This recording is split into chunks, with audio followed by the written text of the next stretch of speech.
slide, a gente perdeu totalmente, na realidade. Tá. Camila, tem como você colocar a apresentação de slide para ficar maior as imagens? Então, mas foi isso que eu fiz, que vocês não estavam enxergando, olha. Mãe. Não, pra gente tava normal, ainda tava pequenininho. Estão enxergando assim? Mudar de slide, vocês enxergam? Ó, mudei de slide, de um para outro, dá para enxergar? Meu slide. Tá no 187, 281. Não, tá na infecção, causas das complicações, dá para ver? Não, então não. Tá no 187, no terceiro slide. 180, agora mudou. Tá, peraí. Mas os dois outros, eu pelo menos perdi totalmente. Tá, peraí. Estamos tentando, gente, uma hora dá certo.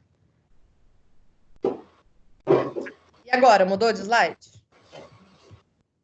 177, Agora a tela tá 281. grande.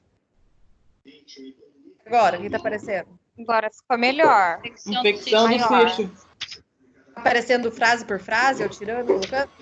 Tá aparecendo. Tá, então tá bom. Então aqui, vou retomar, tá? Só para quem estava gravando. Em 2004, surgiu a Aliança Mundial para a Segurança do Paciente. Tá preto. Tá, tá preto? Porque essa Aliança Mundial estava acontecendo muito erro, né, com os pacientes, e eles resolveram fazer uma segurança com o mundo inteiro, se juntar para melhorar a segurança do paciente. E em 2007, 2008, que surgiu a parte da cirurgia segura, né? Então foram desenvolvidos vários protocolos, digamos assim, para serem aplicados dentro do ambiente cirúrgico, que é o protocolo que eu vou mostrar para vocês hoje. E aqui foi onde eu parei. Então existem milhões de cirurgia por ano. Então, a cada 25 pessoas, uma vai fazer uma cirurgia ou já fez na vida. Se vocês verem na família de vocês, né, vocês vão conhecer. Sempre alguém já passou por algum procedimento cirúrgico ou pretende fazê-lo. Mas o que acontece? As complicações da cirurgia, elas vão de 3% até 16%. Ou seja, a cada 100 pessoas, 3 até 16 pessoas podem apresentar alguma complicação. O que pode ser essa complicação? Pode ser infecção, pode ser uma queimadura, pode ser uma reação alérgica, tá? Pode ser, ficou uma compressa dentro do corpo do paciente, então tudo isso. As pessoas que morrem por causa de cirurgia não chega nem a 1%. Então, é de 0,4% até 0,8%. Então, a cada 100 pessoas, quase uma morre, tá? Porém, eventos adversos que poderiam ser evitados, ou seja, erros que poderiam ser evitados, acontecem com a metade dessas pessoas que vão para a cirurgia. E foi esse dado que chamou muita atenção, né, do mundo todo, para voltar o olhar para o centro cirúrgico, falar, opa, está acontecendo muita coisa errada e a gente precisa minimizar isso ao máximo, porque é evento adverso evitável, são aquelas coisas que nós conseguimos fazer com que elas não ocorram se a gente tiver um pouquinho mais de cuidado. Ao todo, quando a gente fala, né, em números totais, 7 milhões de pessoas têm complicações a cada ano, então é muita coisa. E 1 milhão, preciso tirar isso daqui. E 1 milhão de óbitos por ano. Né? Por mais que seja só 0,4%, 0,8%, quando a gente olha para esse número grandão, né, 1 milhão de pessoas acabam morrendo por causa da cirurgia. Então, a gente precisa evitar isso. E a infecção do sítio cirúrgico é a causa mais comum de complicação. Então, se a pessoa vai ter uma complicação, você pode quase ter certeza que é a infecção do sítio cirúrgico, que é ali o corte, né? A incisão cirúrgica mesmo que acaba infeccionando. E para a gente evitar tudo isso, nós precisamos de vários cuidados, principalmente tanto de infraestrutura e equipamento, suprimento. Então, para um paciente não ter complicação, eu tenho que ter equipamentos bons, equipamentos funcionando, todos os materiais têm que estar disponíveis para que eu possa utilizar. O acesso aos locais que eu mais preciso do centro cirúrgico tem que ser fácil. A equipe tem que ser uma equipe boa, que dê para fazer uma boa comunicação. A qualidade do medicamento também, né, tem que ser boa para evitar os eventos adversos. Até a questão de como é administrado o centro cirúrgico. tem que controlar infecções, então a gente sempre tem que ligar para o paciente 30 dias depois da cirurgia para perguntar se ele teve sinal de infecção ou não. Tem que treinar e capacitar muito bem a equipe que trabalha lá dentro, né, para que evite essa infecção. Tem a questão do financiamento, precisa de recurso financeiro para essa assistência ser de qualidade. Vai depender também da complexidade do procedimento. Tem procedimento que, né, é mais propício, digamos assim, para ter uma infecção, enquanto outros não. E também pode acontecer por falta da orientação da equipe cirúrgica. Então, assim, a infecção não é só o enfermeiro que consegue evitar a infecção do paciente. É todo um conjunto de pessoas e de estruturas e de formas de administrar que vai evitar essa infecção. A gente consegue deixar a infecção em 0%? Não, né? Sempre alguém vai desenvolver, porque a infecção não depende só do que a gente faz de cuidado, mas depende do paciente. Paciente mais obeso tem mais risco, paciente diabético, por exemplo, ou dependendo se a pessoa já chega para fazer uma cirurgia com uma infecção, né, o risco de dar é muito maior. Então, tem fatores internos da pessoa e os fatores externos, né, que são os cuidados que a gente presta. Além da infecção do sítio cirúrgico, tem pessoas que morrem por complicações anestésicas. Né, já aconteceu comigo, de uma cirurgia plástica terminar, tá tudo bem, e a paciente depois teve uma parada respiratória, né? Porque os anestésicos voltaram a fazer efeito e a paciente parou de respirar. Aí nisso a gente já teve que ventilar, fazer massagem cardíaca e quase que a gente perde uma paciente por bobeira, né? Então, a anestesia também é um ponto bem delicado dentro do centro cirúrgico. E acontece uma morte a cada 5.000 pessoas, né? Em relação à parte anestésica. Ou até, né, atingir uma em 200.000. Isso vai depender do país, do centro cirúrgico, da estrutura, né, que existe. Então, qual que é a meta do desafio? Então, existe um protocolo que se chama Cirurgia Segura Salvam Vidas. Vocês têm acesso, só digitar no Google, que vocês encontram esse protocolo que eu vou apresentar para vocês agora. Então, é uma forma de melhorar a segurança da assistência cirúrgica no mundo, não só no Brasil. Então, lá nos Estados Unidos, Canadá, Europa também. Por meio da definição de um conjunto de padrões de segurança. Então, todo mundo faz o mesmo cuidado, né? Um padrão que a gente segue, uma linha que todo mundo segue, que pode ser aplicado em todos os países e cenários. Então, essa é a definição. Só trazendo um pouquinho de onde surgiu essa ideia, né? Então, essa ideia a gente pegou dos pilotos de avião das companhias aéreas, porque pensa, né? Um avião, uma coisa bem pesada, que fica no ar e viaja, né? E a maioria dos voos acaba dando certo, apesar que tem os acidentes.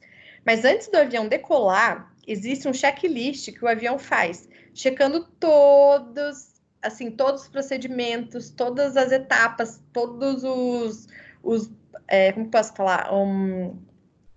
As funções do avião, né? Para ver se ele realmente está funcionando. Então, tem um checklist que o piloto, né? Ele faz esse checklist, tem que estar tudo ok. Se está com combustível, né? Vou citar alguns assim, imaginando.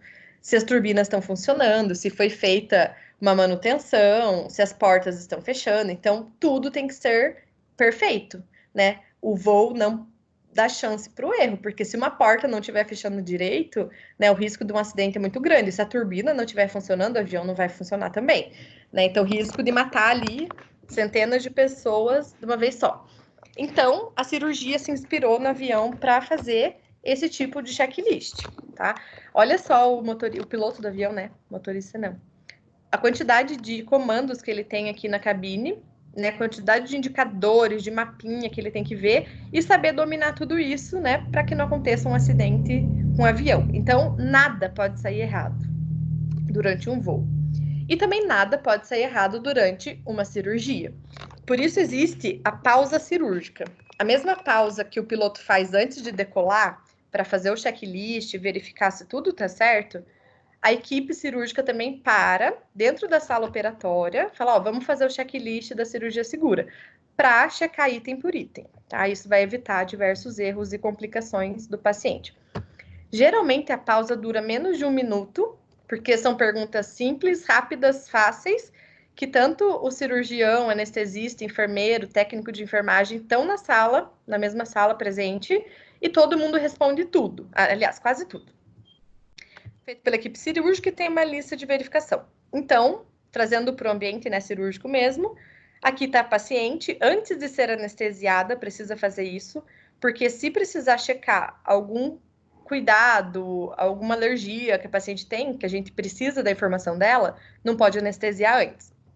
Então, geralmente faz antes da anestesia uma parte e depois da anestesia faz outra parte.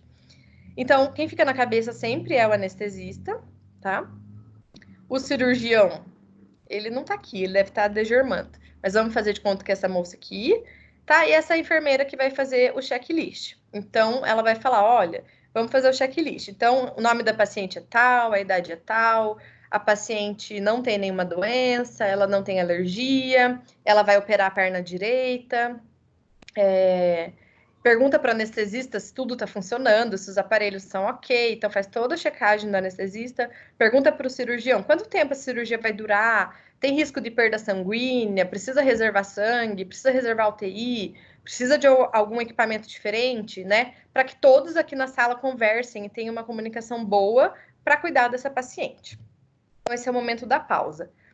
Quando começou a inserir, né, o checklist na cirurgia segura nos hospitais, começou no papel, né, porque precisa ter um papel para fazer esse registro e anotação, mas também eles preconizam que tenha na parede um painel que a gente consegue preencher de caneta e depois apagar. Por quê? Fica visível para todo mundo. Então, qualquer momento da cirurgia, o anestesista quer conferir algum dado do paciente, vai estar tudo aqui.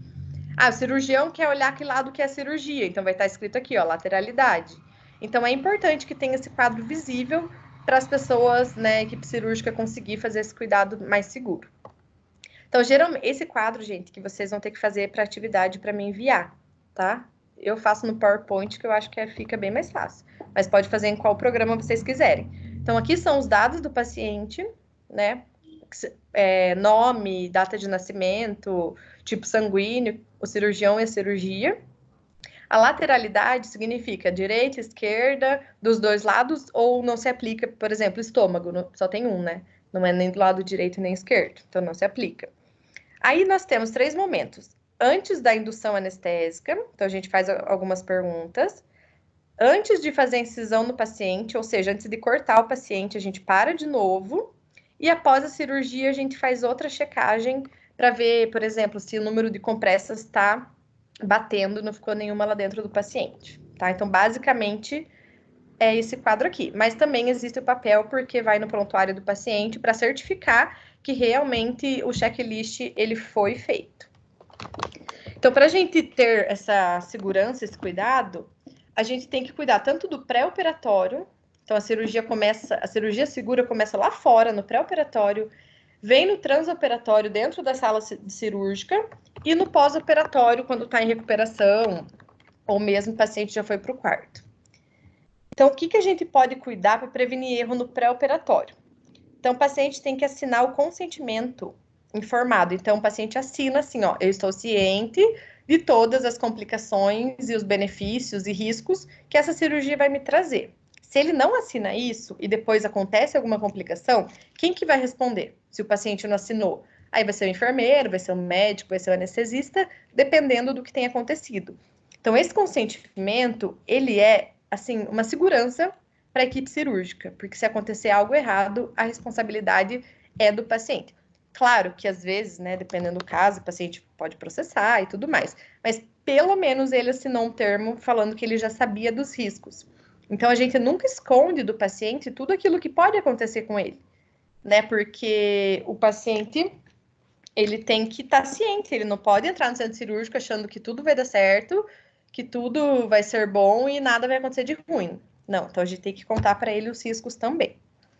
Aí, confirmar a identificação do paciente. Geralmente, eles usam uma pulseira no braço com nome, data de nascimento e nome da mãe, pelo menos. Então, tem que estar batendo essa identificação, porque no momento que o paciente está anestesiado, a gente quer conferir qualquer dado dele, ele está com a pulseira indicando que ele realmente é aquela pessoa.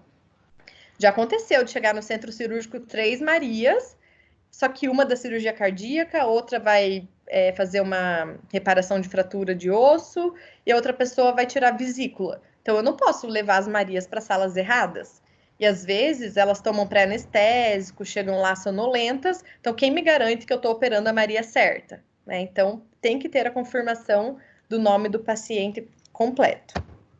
Confirmar o local cirúrgico, né? Então, parece óbvio, gente, mas muito erro acontece por operar o lado errado, principalmente cirurgias ortopédicas. Né? Era o lado direito, operou o esquerdo. Ou cirurgia do rim, era o rim esquerdo, operou o direito. Então, tem que perguntar qual lado que vai operar, ver o resultado dos exames, se tiver raio-x, ver também, só para não ter problema de operar o lado errado. Claro que se é uma fratura exposta, né, fica bem óbvio, mas tem cirurgias que são de ligamento, por exemplo, que não dá para ver que está danificado. Confirmação do procedimento, né, então tem que confirmar se ele vai ser, qual procedimento vai ser realizado, desculpa. Verificação do equipamento anestésico. Então, antes do paciente entrar no centro cirúrgico, precisa checar todos os equipamentos da parte anestésica se está funcionando. Por exemplo, monitor. Para verificar pressão, frequência cardíaca e eletro. Precisa ter na sala de operação. Parece óbvio, mas tem centro cirúrgico que não tem para todo mundo. E às vezes tem que escolher, então desse paciente a gente não vai ver pressão, ou desse não vai checar o pulso. Oxímetro, enfim, né? Então precisa ter. Tem que ter todos os medicamentos de emergência, sempre pensando no pior que possa acontecer e preparar para qualquer tipo de evento que possa acontecer no transoperatório, né? Então prepara o paciente, orienta ele, deixa ele calmo e tudo mais. Então isso é lá no pré. Então o enfermeiro que é do setor, que vai encaminhar um paciente para o centro cirúrgico, precisa conferir tudo isso. E sem falar também que tem que fazer os cuidados pré-operatórios, né? Manter o paciente em jejum, tem que ter tomado banho, tá com um acesso venoso calibroso, né? Vários cuidados que vocês vão aprender na próxima aula. No transoperatório, sempre precisa usar antibiótico para o paciente que faz cirurgia. A gente vai cortar uma pele, né? Vai cortar um músculo e a chance de entrar um micro-organismo ali da infecção é muito grande. Então, por isso, precisa colocar antibiótico no paciente. Todos os exames de imagem, raio-x, por exemplo, tem que estar pendurado na parede, né, no local correto, para que durante a cirurgia os cirurgiões consigam olhar esse exame, para justamente não ter perigo de errar o lado ou errar o local da cirurgia. Monitorizar todos os pacientes com pressão arterial, oxímetro de pulso, eletrodos, pelo menos, tá? Pelo menos tem que ter isso. E existem outros monitoramentos também. Trabalho em equipe precisa ser eficiente, né? Então, qualquer erro, qualquer mudança, qualquer emergência que aconteça, a equipe precisa se comunicar. Tem o parecer cirúrgico e anestésico, então, o que significa isso? O anestesista e o cirurgião precisam também fazer um relatório de tudo que eles fizeram durante a cirurgia. A técnica cirúrgica tem que ser seguida, né, sistematicamente, então isso é a questão mesmo do cirurgião, e a boa comunicação entre a equipe. E no pós-operatório, a gente tem que planejar um cuidado para esse paciente, né, de toda a recuperação que ele vai ter. Verificar se aconteceu algum evento transoperatório que possa trazer complicação para esse paciente. Como, por exemplo, a gente tem um bisturi elétrico e a gente usa uma placa que a gente coloca, digamos, na perna do paciente. E tem o risco de dar queimadura essa placa. Então, se o cuidado lá dentro não for feito certo, no pós-operatório vai ser identificado que aconteceu uma queimadura na perna do paciente por falta de cuidado. A monitorização também tem que ser boa no pós, porque, como eu falei para vocês, os pacientes vão morrer na primeira ou segunda hora depois da cirurgia. Então, por isso, tem que ficar atento ao paciente, manter ele monitorizado esse tempo. As pessoas que cuidam do paciente no pós-operatório devem ser treinados, devem saber identificar qualquer sinal de alteração ou de complicação, o paciente está tendo sangramento, qualquer coisa.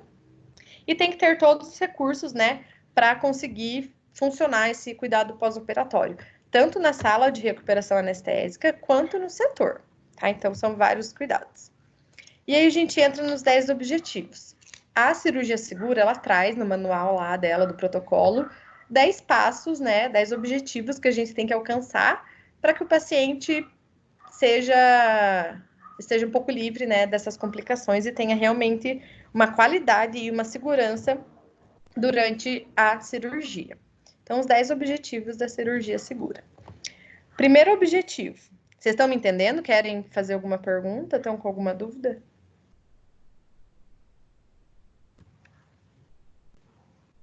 Oi, falem comigo. Não. Tá, obrigada. Então, objetivo 1. A equipe deve operar o paciente certo e o local cirúrgico certo. Então, é a coisa mais óbvia do universo, apesar de não acontecer tão óbvio assim. A cirurgia em local errado, ela acontece a cada 50 mil pacientes em uma pessoa, tá? Se a gente for pensar, é pouco porque não é você, né? Pensa que se fosse operado em algum lugar errado, você ou alguém da sua família, o quanto que isso ia trazer, né, de tristeza e de problema. Então, acaba acontecendo. De 1.500 a 2.500 incidentes por ano por operar o local errado e perna errada. E, gente, quando a gente trabalha no centro cirúrgico, a gente vê como é fácil a gente cometer um deslize e isso realmente acontecer, tá? Tem paciente que fala, não, doutor, é perna direita, direita, direita. O doutor fala, não, é esquerda, esquerda, esquerda. Né? Então, assim, precisa encontrar um consenso. Quando isso acontece, não pode deixar operar o paciente. Fala, olha, vocês não estão entrando no consenso, não pode. Né? Então, pega exame, se decidam, precisa todo mundo concordar que é do lado direito, né? Ou do esquerdo. E, como eu falei para vocês, acontece mais em cirurgia ortopédica, porque nós temos 2 braços e 2 pernas, né? Então, como que a gente faz para evitar que isso aconteça? Então, primeira coisa, verificar se o formulário de consentimento ou a solicitação que o médico faz para poder operar, ele está preenchido corretamente. Então, quando eu começo a montar uma sala cirúrgica, eu já vejo lá, cirurgia de fêmur do lado direito. Então, tudo que eu faço na sala, o jeito que eu deixo a mesa cirúrgica, os materiais que eu pego, é tudo pro lado direito. Né? Então, já começa por aí. Quando o paciente chega, eu preciso checar com ele. Ai, desculpa, ainda bem que eu tô longe, né? Com esse espirro aqui. A etapa 2 é marcar o local da cirurgia. Então, o certo é o paciente chegar no centro cirúrgico com um X na perna, gente. Então, é na perna, no braço, no rim. Então, tem que chegar com um X marcado. O cirurgião que faz essa marcação, tá? Não é o paciente. Então, o certo é, o cirurgião passa no quarto, faz um X na perna do paciente no dia da cirurgia e quando ele chegar lá para operar, a gente já tem essa confirmação. Identifica o paciente porque operar o lugar errado, né? Ah, ok, a perna direita e esquerda, mas operar o paciente errado é muito pior. Né? Um paciente que operar a vesícula sai de lá com um gesso na perna, com um pino. Né? Então, isso não pode acontecer de jeito nenhum. Então, confirma o nome dele, não só se é João, Maria, José, não. É o nome completo, o nome da mãe, data de nascimento, que daí não vai ter erro. E fazer a pausa cirúrgica na sala, né, na sala operatória, antes de fazer a cirurgia. Então, aí a gente já consegue checar tudo. Porque, às vezes, a gente pergunta para o paciente uma coisa. A gente pergunta separado para o anestesista, ele fala outra coisa, e o cirurgião fala outra. E quando está todo mundo na sala junto, a chance de qualquer erro de comunicação acontecer é mínima. Né? Vai estar todo mundo ali, o enfermeiro faz a pergunta, todo mundo responde, e se tiver alguma discordância, né, a gente já resolve naquele momento mesmo. E o 5º passo é deixar as imagens, né, de raio-x, o que tiver tomografia, expostas na sala para todo mundo conseguir enxergar. Ah, então aqui um X na perna do paciente. Geralmente faz com uma caneta que não sai tão fácil, né? Uma caneta vermelha, uma preta, aqueles canetões mesmo. O importante é marcar, gente, não importa como. Tem paciente que escreve, é esse lado aqui, opere aqui, sabe? Porque tem medo mesmo de errar. E aqui um raio-x, né, que deve ficar exposto sempre. Então, esse é o objetivo 1. Objetivo 2. A equipe deve usar métodos conhecidos para impedir danos na administração de anestésico, enquanto protege o paciente da dor. Também parece óbvio, mas acontece do paciente sentir dor, às vezes, no início da cirurgia, ou às vezes passa um pouquinho o efeito do anestésico e precisa, né, refazer essa droga. Mas isso deveria ser proibido. Né? Porque imagina o paciente já vai lá, tem anestesista, né? Faz anestesia e ainda sente um pouco de dor. Então, a equipe tem que garantir que o paciente não vai sentir dor e que os anestésicos vão ser administrados, né, corretamente. Por isso que entra, né, o anestesista aqui na equipe. A mortalidade por anestesia acontece 1 a cada 56 mil pacientes, principalmente por problemas de vias aéreas. O que é isso? Então, a pessoa para de respirar, às vezes é uma anestesia nas costas, Só que daí o paciente pode ter alguma complicação respiratória e parar de respirar. Então, todo mundo tem que estar preparado para agir nesse momento. E a segunda causa é a hipovolemia. Então, o volume do sangue, hipo é abaixo, e volemia é volume, o volume do sangue fica abaixo do normal, que acontece muito também, né, principalmente cirurgia RAC, anestesia RAC, desculpa, que é nas costas, a pressão abaixa. Então, tem que tomar cuidado para manter o volume do sangue normal, para que o paciente não venha a ter complicações por causa disso. Tá? E o anestesista que é o responsável principal por isso, mas isso não descarta o enfermeiro de cuidar também do paciente, todas essas questões. Então, a segurança na anestesiologia obstétrica deve ser uma prioridade. Então, aquela mãe que chega ganhando bebê, mesmo de parto normal, ela tem direito a receber uma anestesia, sim, tá? Ou se for uma cesárea, também, né, fazer a raquidiana.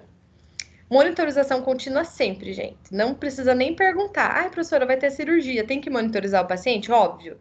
Claro. Ah, mas é só com anestesia local. Não importa. Né? O paciente está ali, é sobre sua responsabilidade, então precisa monitorizar o paciente, sim. Com eletrodo, pressão arterial e oxímetro de pulso, que vai ver saturação de oxigênio e pulso também, tá? Frequência cardíaca. O anestesista deve ser capacitado, estar, né, com a sua função mental boa também, porque acontece muitos anestesistas, veja, estão bem velhinhos, nossa, pega agulha de hack tremendo já. Ou pessoas que têm problema com o uso de álcool e drogas, que também, né, não desenvolvem essa função de anestesista tão bem. Ou aqueles anestesistas que trabalham 48 horas sem parar e chega com muito sono e não sabe mais nem o que está fazendo. Então, tem que tomar cuidado. Né? Confie na equipe anestésica que trabalha com você. Se tiver acontecendo qualquer problema, vá para o seu chefe e fala, olha, tá difícil trabalhar com esse anestesista por causa disso. Os pacientes que podem sair prejudicados e comprometer a segurança deles. Instalações corretas de todos esses equipamentos. Né? Então, o oxigênio tem que estar funcionando, os anestésicos, a seringa, a agulha, o ventilador mecânico que fica no carrinho, tudo tem que funcionar em perfeito estado. Aparelho de anestesia e monitorização tem que funcionar. Ah, tá funcionando tudo, menos a pressão. Então não adianta. Né? Troca o aparelho, empresta da UTI, faz qualquer coisa, mas não faz uma cirurgia sem aparelho correto. Disponibilidade de anestésico. Às vezes falta sim anestésico, não conseguiu uma compra nova, ou ainda não chegou, ou aconteceu uma emergência lá no centro cirúrgico que usou muito anestésico. Então tem que checar para ver se tem anestésico disponível. Senão, na hora lá da emergência, vai procurar e daí que vai ver que acabou. E tem que estar funcionante oxímetro, termômetro também, que é muito importante, até esqueci de falar. Tem que pôr termômetro no paciente para ver se não vai ter uma hipotermia, porque a sala ela é gelada e quando o paciente é anestesiado também tem alteração da temperatura. E o capnógrafo, ele verifica a quantidade de gás carbônico que está saindo do paciente. Que se o paciente reter muito gás carbônico também, ele vai entrar numa acidose aqui, respiratória, tá? Então, alguns cuidados que tem que ter. Sem falar que o anestesista faz vários testes, né? Ele geralmente conversa com o paciente antes da cirurgia, justamente para ver quais são os riscos que esse paciente corre, né? Para ver até a questão da boca, pede para abrir a boca, esse é o teste de Mallampati. Então, o paciente abre a boca e, de acordo com o que dá para enxergar, o anestesista já sabe que se precisar entubar vai ser mais fácil nesse paciente aqui do que nesse de classe 4, que nem está aparecendo, né, a garganta do paciente. Se tem risco de aspiração, ou seja, a secreção que está no estômago ir lá para o pulmão e isso causar uma pneumonia, se o paciente tem alergia, ele verifica todos os exames, né? Então, existe uma lista. Antes de começar a anestesia, ele também checa, né? Se a máscara tá ok, se as vias aéreas do paciente tá tudo bem, se tem o laringoscópio para entubar, se o tubo está disponível, né? Então, se a gente checar todos esses equipamentos, é muito difícil dar alguma complicação durante o ato anestésico. Então, esse é o objetivo 2. E o que o enfermeiro faz em relação ao objetivo 2? Tudo. Nós que providenciamos as máscaras, laringoscópio, todos os números de tubo, todos os medicamentos. Então, a gente tem que deixar isso disponível e é o enfermeiro que tem que ver tudo isso e deixar tudo ok, tá? Porque se não tiver algum equipamento na hora ali do perrengue, o enfermeiro que vai responder, porque ele que é o coordenador, né, da equipe. Então, aqui o que acontece? Quanto mais anestésico é aplicado no paciente, a função respiratória ela fica mais deprimida, porque os agentes anestésicos, eles têm função sobre o sistema respiratório e o sistema nervoso também, central, né, no cérebro. Então, nisso, o paciente vai diminuir a frequência respiratória e pode causar também a parada respiratória, né, por, assim, espontânea não, desejada para conseguir entubar. Então, na anestesia geral, é aplicado um medicamento que faz o paciente parar de respirar. É o relaxante muscular, né, que os músculos relaxam, o paciente não vai mais respirar. Justamente para poder entubar aqui, ó, o laringoscópio e o tubo na mão do enfermeiro, para o paciente respirar por forma mecânica, certo? Quando é uma anestesia nas costas ou local, aí não precisa entubar o paciente. Mas mesmo assim, numa raquianestesia, que é aquela de grávida, tem o risco da raquianestesia ser feita um pouquinho mais para cima ou alcançar um pouco mais para cima na coluna e parar a função do pulmão. Então tem que tomar muito cuidado. Mesmo que seja só uma anestesia RAC, o material de intubação já tem que estar preparado e disponível ali do lado para caso precise. Então, como que a gente começa, né, a verificar? Opa, desculpa, gente, eu acho que eu pulei o objetivo 3, não falei aqui para vocês. Aqui era o 2, é que o 3 é continuidade. Então, a equipe, ela tem que estar efetivamente preparada caso o paciente perca a via aérea ou a função respiratória, né? Então, às vezes pode acontecer isso. Então, tem que evitar falha na avaliação de vias aéreas. Então, quem for avaliar, por exemplo, a boca do paciente, para ver se é fácil ou difícil de entubar, tem que avaliar isso de forma correta. Evitar que o paciente fique em hipóxia. O que é hipóxia? Quando tem baixo oxigênio. Então, se o paciente já parou de respirar por qualquer motivo, tem que oxigenar esse paciente. Então, pega o ambu e ventila o paciente até ele saturar 100% e só depois que intuba esse paciente. Então, tem que evitar ao máximo de acontecer hipóxia. Por isso, a gente fica verificando a saturação durante toda a cirurgia. O paciente está lá, satura 98, tá ótimo, 98%. O certo é de 92% para cima. Agora, o paciente começa a saturar 87, 85, já tem que colocar oxigênio. E se piorar, daí vai precisar entubar o paciente. Professora, mas o anestesista que não fica ali vendo isso? Fica. Tá? Ele fica sempre na cabeceira do paciente, mas às vezes ele saiu tomar um cafezinho, ele foi no banheiro, então o enfermeiro tem que ficar de olho sim. Impedir o trauma, o que é o trauma, né? Nesse momento de intubação, principalmente, tomar cuidado para não quebrar o dente do paciente, ou de não acontecer mesmo de... Até às vezes pode quebrar um pedaço e ir lá para a garganta do paciente, ele acabar engolindo ou indo para o pulmão, então tem que tomar todos os tipos de cuidado para nenhum acidente acontecer. Estar preparado com todos os equipamentos que precisam. Ter prática, o anestesista, claro que ele já tem muita prática em entubar, né? Mas o enfermeiro também tem que saber passar uma máscara laríngea, ventilar um paciente, colocar um ambu, saber ligar e conectar, né, os equipamentos no oxigênio, no mínimo isso. E, por fim, confirmar a intubação traqueal. Então, quando coloca esse tubo aqui na traqueia, depois tem que fazer a ausculta, né? Pega o estetoscópio e ausculta os dois pulmões para ver se está entrando ar nos dois. Às vezes acontece muito de fazer intubação seletiva. Então, só o pulmão direito fica ventilando, enquanto o esquerdo não, né? Então, às vezes o tubo entrou, né, mais para a traqueia ali do lado direito e não está ventilando o esquerdo. Aí o pulmão vai colabar, né, o pulmão esquerdo. Então, tem que checar essa intubação. Aqui são alguns materiais utilizados para ventilar o paciente. Então, esse daqui é o ambu, né? Então, aqui é a máscara que já está conectada no ambu, você vai conectar no rosto do paciente, existe uma técnica para isso, e daí vai apertar aqui e vai mandar o ar. E aqui a gente conecta o oxigênio, tá? Uma mangueirinha que vai lá no oxigênio.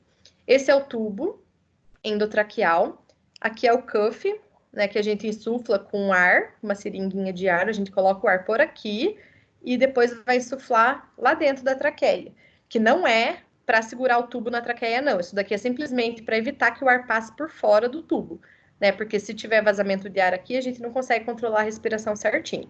Então, o ar tem que entrar aqui e sair por aqui, tá? Por isso que existe o cuff.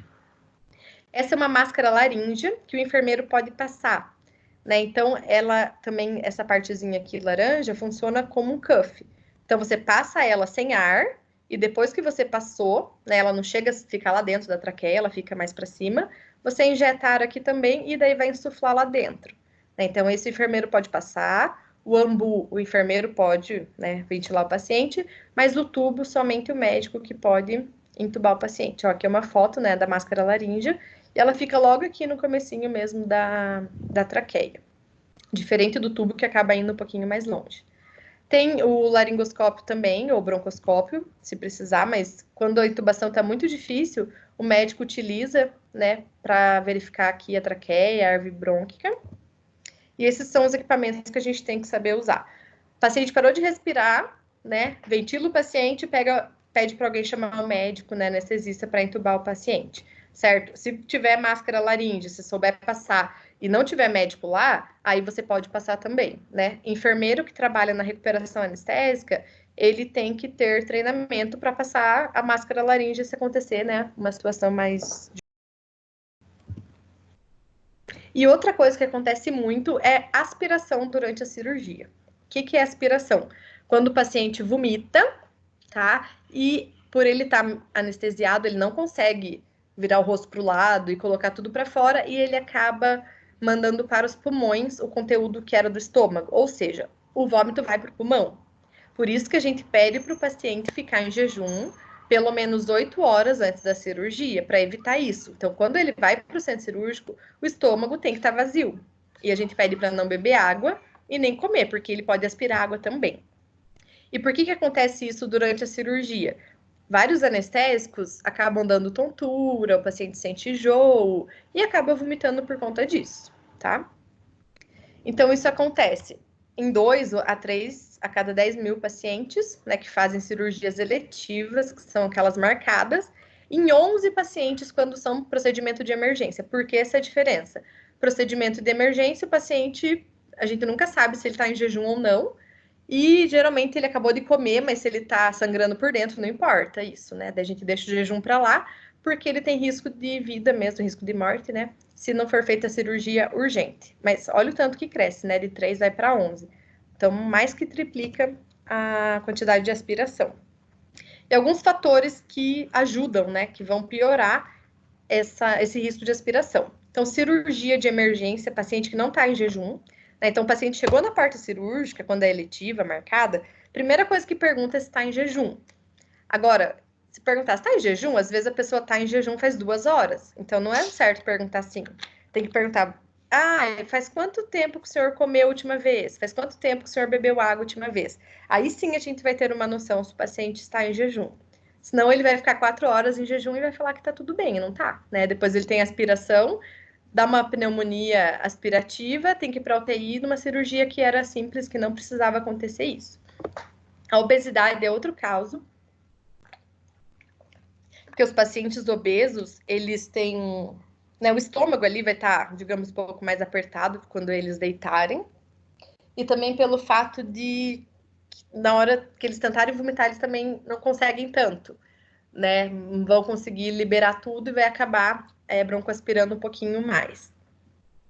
Paciente que tem via aérea difícil ou quando tem dificuldade de intubar. A maioria dos pacientes, eu vejo que os anestesistas intubam tranquilamente, tá? Mas quando o paciente é mais obeso, o paciente tem um pescocinho mais curto, então tem uma dificuldade sim de intubação e isso pode causar também esse vômito, né? E o paciente acabar aspirando. Posição de Trendelenburg, não sei se vocês lembram o que é, mas Trendelenburg é quando o paciente fica com a cabeça mais para baixo e com os pés mais para cima, né? Então, claro que o risco de broncoaspirar é muito maior, né? Porque o estômago é como se tivesse quase ponta cabeça, né? Claro que é muito mais fácil do conteúdo gástrico acabar voltando para cima. Gravidez também, por causa da pressão que fica no abdômen, né? Tem um bebê ali que fica pressionando. Então, olha, gente, é batata. Toda cirurgia cesárea, ganhou o bebê acabou de nascer, ou até antes, a paciente já relata a vontade de vomitar. Ela fala, tô com náusea, tô me sentindo mal, quero vomitar. E também cirurgia gástrica, né? Quem fez redução de estômago alguma vez, que tem um estômago um pouquinho menor, também pode ter essa complicação. Então, o que fazer para evitar essa aspiração? Primeira coisa, o paciente tem que estar em jejum e a gente tem que checar isso com ele. E a segunda é que existe essa pressão cricoide, né? Que é uma técnica que na hora de intubar o paciente, a gente aperta aqui, né, na traqueia, né, com 2 dedos para justamente conseguir fechar o esôfago e só a traqueia ficar aberta para passar o tubo. Então, isso ajuda bastante. Quando que a gente faz... Deixa eu passar o caminhão. Quem que faz essa pressão cricoide? Geralmente é o enfermeiro, porque o anestesista vai estar entubando o paciente, né? Olhando a traqueia, vai estar com o tubo na mão. Então, ele fala, ó, faz a pressão cricoide, a gente faz. Principalmente em caso de emergência. Ou quando ele verifica, né, que o paciente tem risco de aspiração. E tem cirurgião que gosta de fazer isso em todos os pacientes como uma segurança a mais, tudo bem também, tá? Não vai apertar muito, é só uma leve, né, pressão que a gente faz ali. Então, foi o objetivo 3, tá? Todo mundo preparado para manter o paciente respirando normalmente. Objetivo 4. A equipe deve reconhecer e estar preparada também para o risco de perdas sanguíneas. Então, a gente tem que ficar de olho, né, para o paciente não ter algumas complicações. Então, tanto a perda sanguínea, né, porque, imagina, tá cortando ali o músculo, às vezes pega um vasinho sanguíneo pequeno e perde bastante sangue. Tanto quanto a desidratação, elas vão colaborar para a hipovolemia. O que é hipovolemia? Quando o volume do sangue está baixo. Então, tanto se perder sangue ou perder água, o volume do sangue vai diminuir. E isso vai refletir aonde? Lá no monitor, na pressão arterial. É lá que a gente fica monitorizando essa volemia do paciente, tá? Tem cirurgia que sangra super pouquinho, que assim, nem dá diferença. E tem umas que a gente junta assim, 20 compressas completamente molhadas de sangue. Então, certo, a gente controlar tudo isso bem certinho. Então, primeira coisa para um paciente que vai fazer cirurgia, para a gente não ter risco, né, de perda sanguínea. Estabelecer um acesso venoso bom. Não adianta puncionar com aquele scalp, sabe, que é a borboletinha. Não adianta, não pode mandar nenhum paciente para o centro cirúrgico com isso. Tem que ser abocate, tem que ser um abocate de calibre bom. O que é um abocate de calibre bom?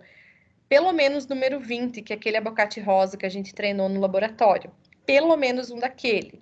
Mas dependendo do porte da cirurgia, se for uma cirurgia cardíaca, tem que pegar com muito maior, né? Daí a gente vai usar o 16, vai usar o 14, que o número é inverso, tá? Quanto menor o número, maior é o calibre do abocate.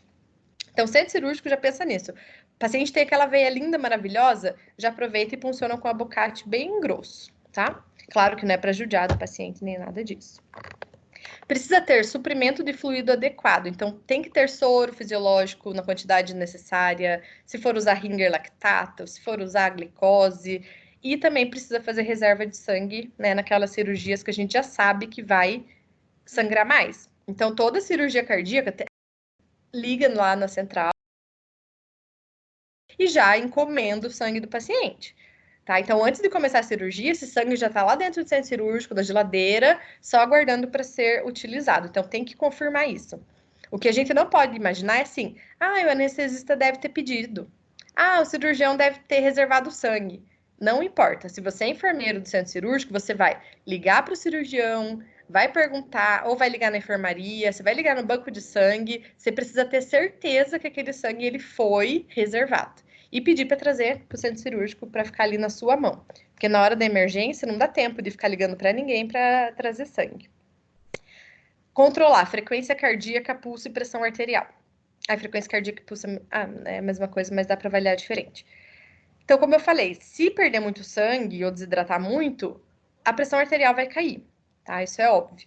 E para compensar essa pressão baixa, o coração vai tentar bater mais rápido. Ele fala, opa, tá faltando sangue, então preciso trabalhar mais para mandar sangue para as células. E a frequência cardíaca vai subir. Então, você começa a ver a pressão baixar e a frequência cardíaca que estava 80 começa a ir para 110, 120, né? E você já falou, opa, tá acontecendo alguma coisa, né? O paciente está entrando em hipovolemia. Checar o pulso é colocar mesmo a mão no pulso para ver se ele está cheio ou se ele está filiforme, né? Aquele pulso fraquinho, bem fininho, também dá para ter uma noção da hipovolemia. E também verificar os exames do paciente em relação à coagulação. Então, qualquer déficit que o paciente tenha, tem que ser corrigido antes da cirurgia. Imagina você tá lá com problema de coagulação e vai fazer uma cirurgia cardíaca, você vai morrer, né? Então, impossível fazer isso. Então, o médico deve checar, mas o enfermeiro ele deve sim pegar os exames e também checar para ver se o coagulograma, né, que é um tipo de exame que faz, se tá tudo dentro do normal. Né? Isso é uma segurança a mais que a gente tem de que o paciente realmente não vai apresentar aqui uma hemorragia, digamos assim, tá? E se for necessário, verificou que a pressão está caindo, né, não está conseguindo manter com droga, com soro, aí precisa transfundir sangue no paciente, tá? Que daí já é conteúdo para outra aula, que daí realmente, né, tem todos os cuidados na administração desse sangue também, que o enfermeiro também tem que saber. Então, como vocês estão vendo, não é fácil ser enfermeiro, não é simples, tem que tomar cuidado a cada detalhe, né? E o enfermeiro centro cirúrgico também tem que ter conhecimento sobre isso. Pessoal, estão vivos aí? Estão acordados? Tá dando para entender? Me respondam. Sim. Alguma dúvida? Não, até agora. Tá. Ah, é muito lindo, sou apaixonada por isso, vocês sabem, né? Eu acho tudo lindo, maravilhoso. Vai ter intervalo. Oi? Vai ter intervalo. Que horas são agora? São 8h25. Vou esperar um pouquinho, porque a gente começou às 7h30. Vamos até 8h40 também. Vocês me avisam a hora que der, tá? A gente faz uns 10 minutinhos aí. Tá bom? Ok. Tá. Legal. Então, aqui. Coloquem no mudo, por favor. Tá saindo o som de vocês aqui. Tem mais um microfone aberto aí.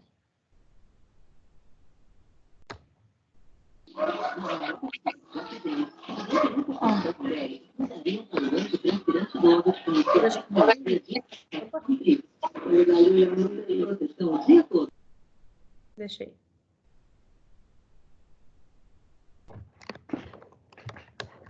Vou ter que compartilhar a tela de volta. Só um pouquinho.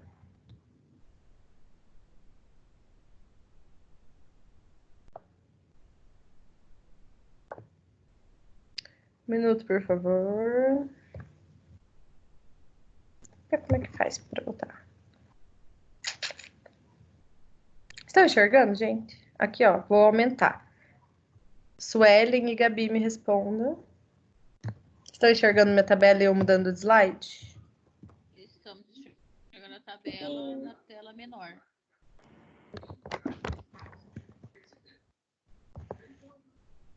tentar arrumar de novo. Mudou de slide.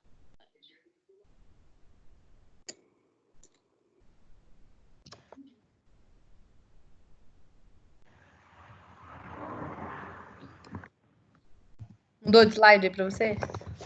Mudou. Sim, as reações adversas à droga. Meu Deus. Voltou para a tabela? Não. Não. Ah, aquela hora tinha dado certo, não devia ter mexido, né? Mas espera lá. Voltou para a tela dos quadradinhos.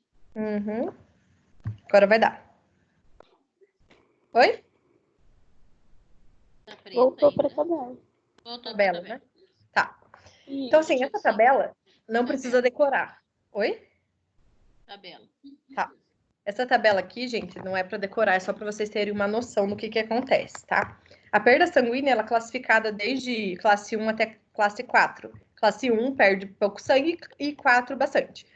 Então, assim, se a pessoa perder até 750 ml, mais ou menos, né, que é 15% do corpo, do sangue que tem no corpo, a frequência, o pulso vai ficar normal. Tá vendo? Vai ficar abaixo de 100, a pressão sanguínea tá normal. Então, assim, a maioria das cirurgias, né, que são, assim, de pequeno, médio porte, o paciente vai perder em torno disso de sangue. Até aí, beleza. A classe 2, ele já perde até 1,5 litro de sangue. Então, aí, a frequência cardíaca, ela vai aumentar acima de 100, né, porque o coração vai tentar compensar isso, e a pressão sanguínea vai começar a diminuir. Se perder de 1,5 litro até 2 litros, que daí já é quase 40% do volume de sangue, a frequência cardíaca vai estar acima de 120 e a pressão vai estar diminuída. E se perder mais de 2.000 ml, né, ou 2 litros, a frequência cardíaca vai para cima de 140, tá? E a pressão arterial vai estar bem diminuída. Então, assim, só para vocês terem uma ideia, que de acordo com a quantidade de sangue, é como a pressão vai se comportar e o pulso vai se comportar. Por isso que eu falei, tem que ficar de olho no pulso. Começou a aumentar, tá acima de 120, 140, né? Pode ser um sinal que o paciente está perdendo bastante sangue. E a partir de quando que o paciente tem que receber o sangue em si? Quando ele perder aqui em torno de 1,5 litro a 2 de sangue, tá? Porque antes disso, ó, só com cristalóides, que são os soros, é possível manter a pressão normal e voltar à frequência cardíaca ao normal e manter o volume sanguíneo ok, tá? Então, se atentar mesmo nesses 2 casos mais graves. Objetivo número 5. A equipe deve evitar a reação adversa à droga ou qualquer tipo de reação alérgica, que é possível saber, né, antes do paciente. Aquele que vai apresentar, nunca fez cirurgia, nunca tomou anestesia nenhuma, e apresentar uma reação, né, até que é aceitável. Mas se é um paciente que já sabe o nome do medicamento que ele tem alergia, eu preciso perguntar para ele precisa me falar para a gente não administrar. Então, as reações adversas, né, contra as drogas anestésicas, vai incluir tanto alergia, qualquer tipo de efeito colateral que der, mesmo que a gente não tivesse conhecimento disso antes, e efeito de superdosagem, que é quando aplica uma dose maior, ou subdosagem, quando aplica uma dose menor, e qualquer dano que isso vá, né, trazer para o paciente. Então, qualquer coisa que acontecer em relação a qualquer medicamento, anestésico ou não, ele precisa, né, ser evitado, e se não evitado, depois saber lidar com ele e o que falar. Reações anafiláticas, né, que acontecem como se fosse uma alergia, né, do medicamento, ocorre a cada 10 mil, 20 mil casos em uma pessoa. Então, não é tão comum, mas espera-se que nunca seja com a gente. Quais são os principais sinais de que o paciente está tendo uma reação alérgica, né, no centro cirúrgico por causa da anestesia? Perda de consciência é um deles. Mas e se o paciente já estiver entubado, ele não vai estar consciente? A gente começa a ver urticária, ou seja, sabe, a pele vai ficando avermelhada, né, e vai formando... igual a pele quando tá com alergia mesmo, vai formando até umas bolhas, assim, umas bolotas, digamos, dessa pele um pouquinho mais grossa. Você tá vendo que tá acontecendo um processo inflamatório ali. Outra coisa muito grave é o edema de língua e edema de glote. Então, edema é inchaço. Então, tanto a língua quanto a glote vão inchar. E, por exemplo, se aqui inchar, o que vai acontecer? O paciente para de respirar. Né? Se ele estiver entubado, até que tudo bem.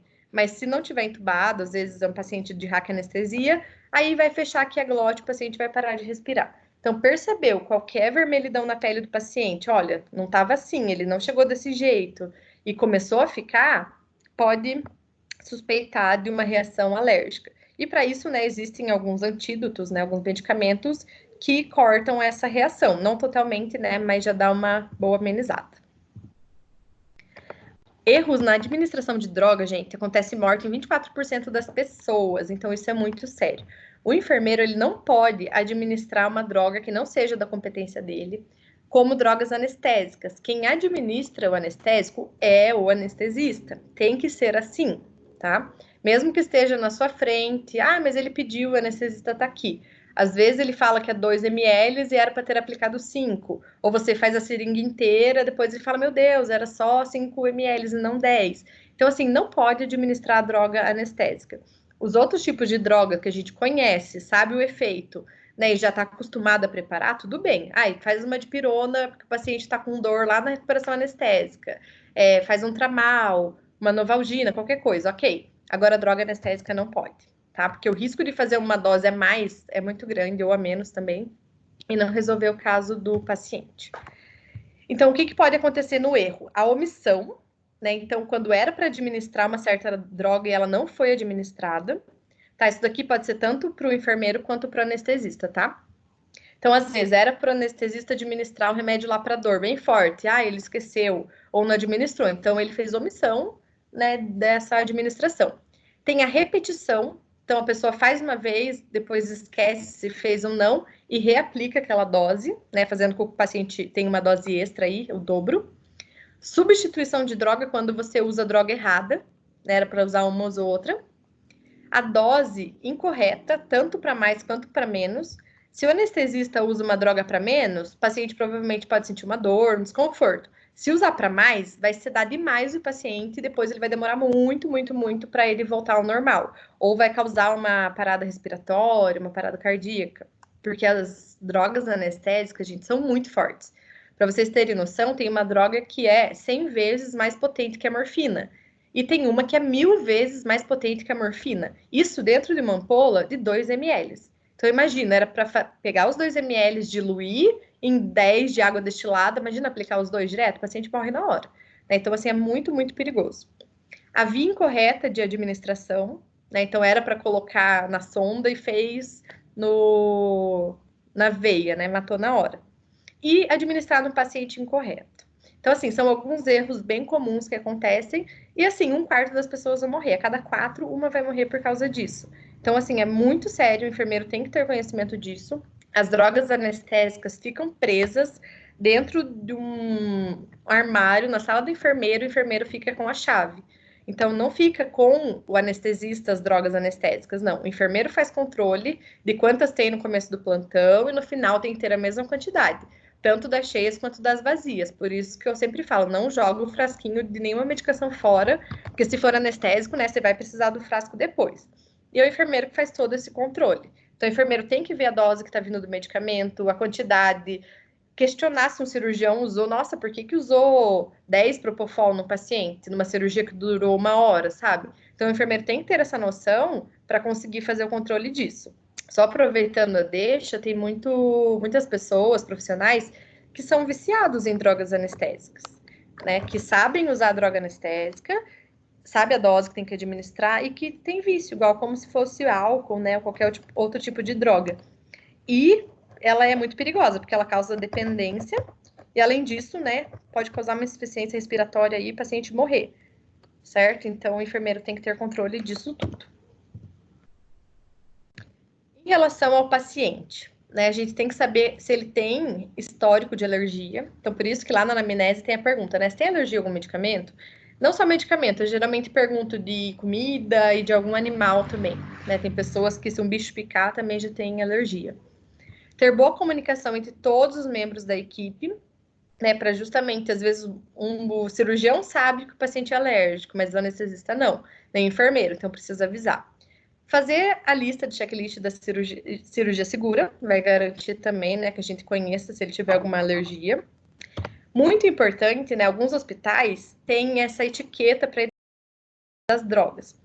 Então, assim, tem muito medicamento que é usado na anestesia.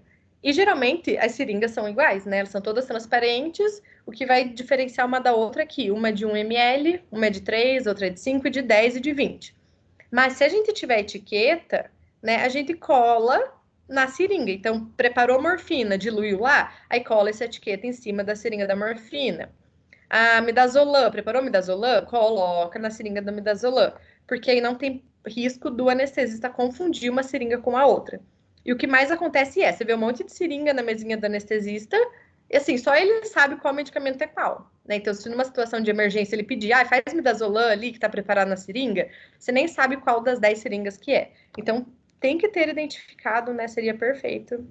Se fosse assim, mas não tem isso bonitinho. Escreve na fita crepe, sabe? Qualquer coisa vale, gente. Tem que ter criatividade nessa hora. Tem que conhecer a droga e a ação da droga, tá? Mesmo que você é enfermeiro, você tem que saber quais são, né, os perigos e efeitos que ela pode ter. Ter oxigênio disponível, ventilar o paciente se for necessário. Qualquer fluido endovenoso também tem que estar disponível. Antihistamínico, né, que é um antialérgico. E epinefrina, no caso de uma parada aí cardíaca, respiratória, que vai precisar o paciente, né, voltar à vida, certo? Que epinefrina é a mesma coisa que adrenalina, tá, gente? Então, a equipe tem que estar ciente de tudo isso. Olha que bonitinho que é. Aí são os rolinhos com muitas etiquetas e o anestesista que coloca nas seringas dele. E outra coisa também, que vejo muito acontecer, é o enfermeiro preparar os medicamentos, as drogas nas seringas, aí depois chega o anestesista e administra. Gente, não é nem questão de confiança. Eu confio no enfermeiro que faz isso. É questão assim, não pode.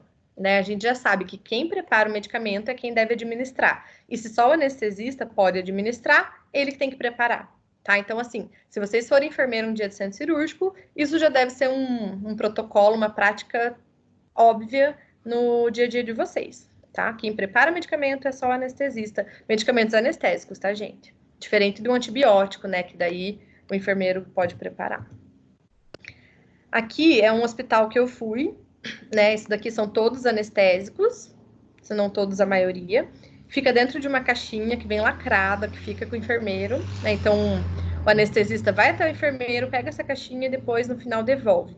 E para evitar erro, os medicamentos que têm mais risco são esses que estão em vermelho, tá? Aí tem os azuis, que são médios, e depois outros, né, de outras classes.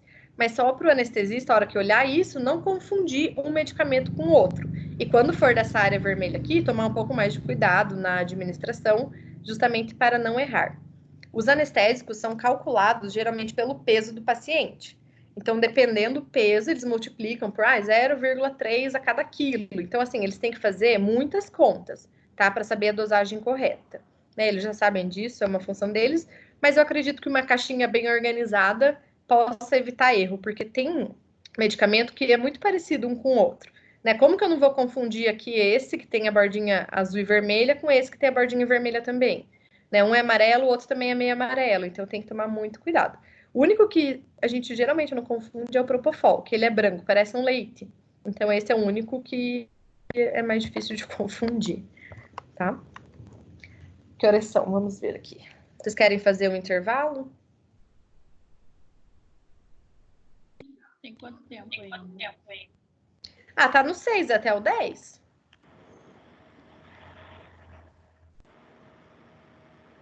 Sim ou não, gente? Vamos ver.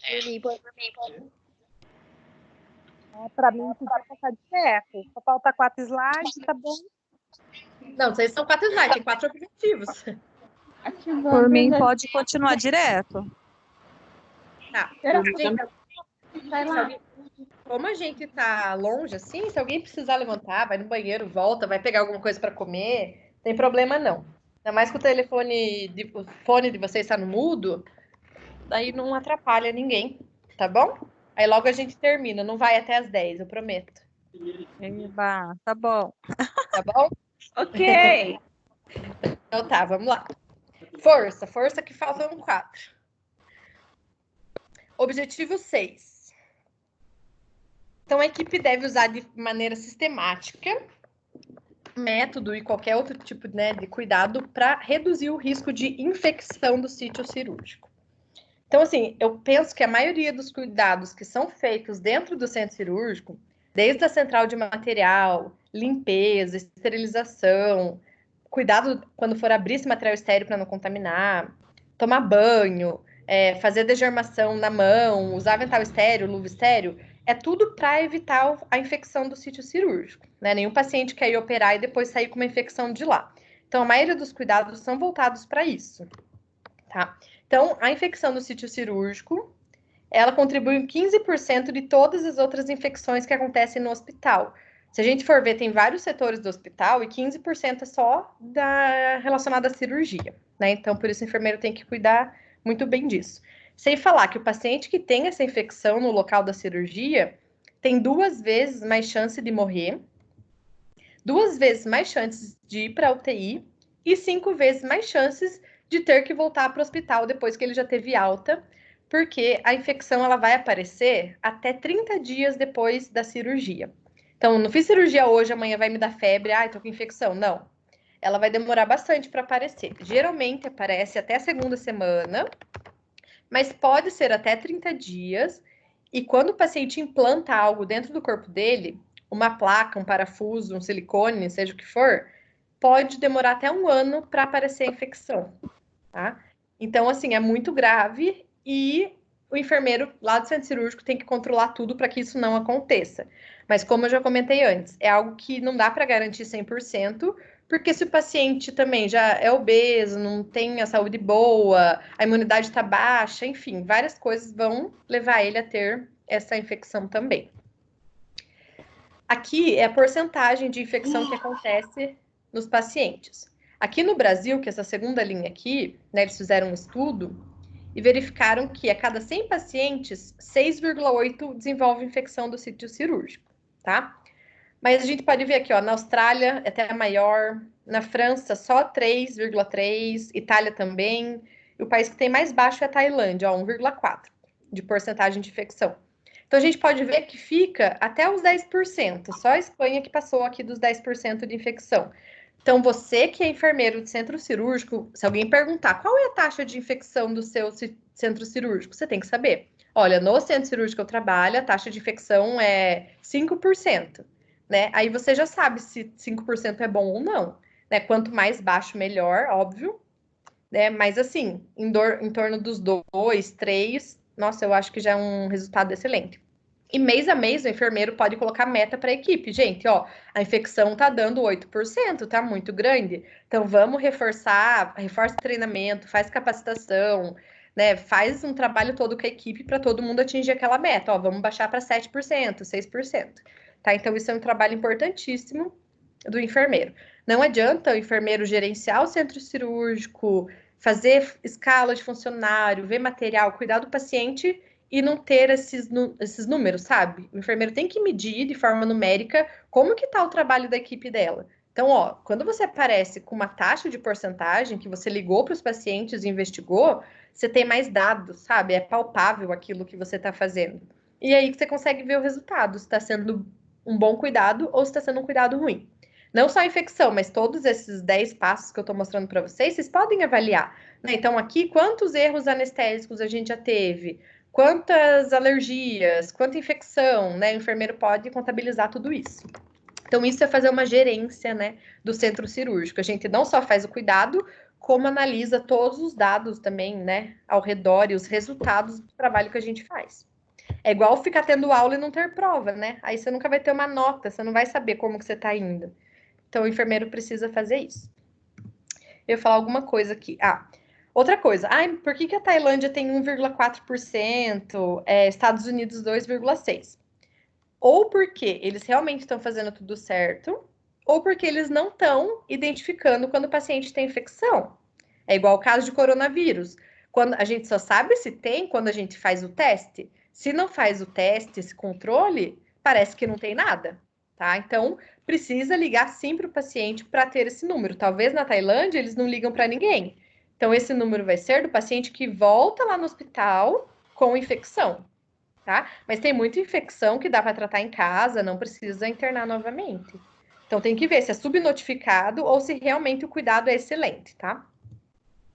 Quais são os patógenos que causam infecção do sítio cirúrgico? Não é nenhum que vem lá do outro mundo. São principalmente os que já estão no nosso corpo, né? Nossa pele tem a flora natural, a residente, que já mora com a gente, que até nos protege, mas ela não nos causa infecção porque a nossa pele está íntegra, está fechada.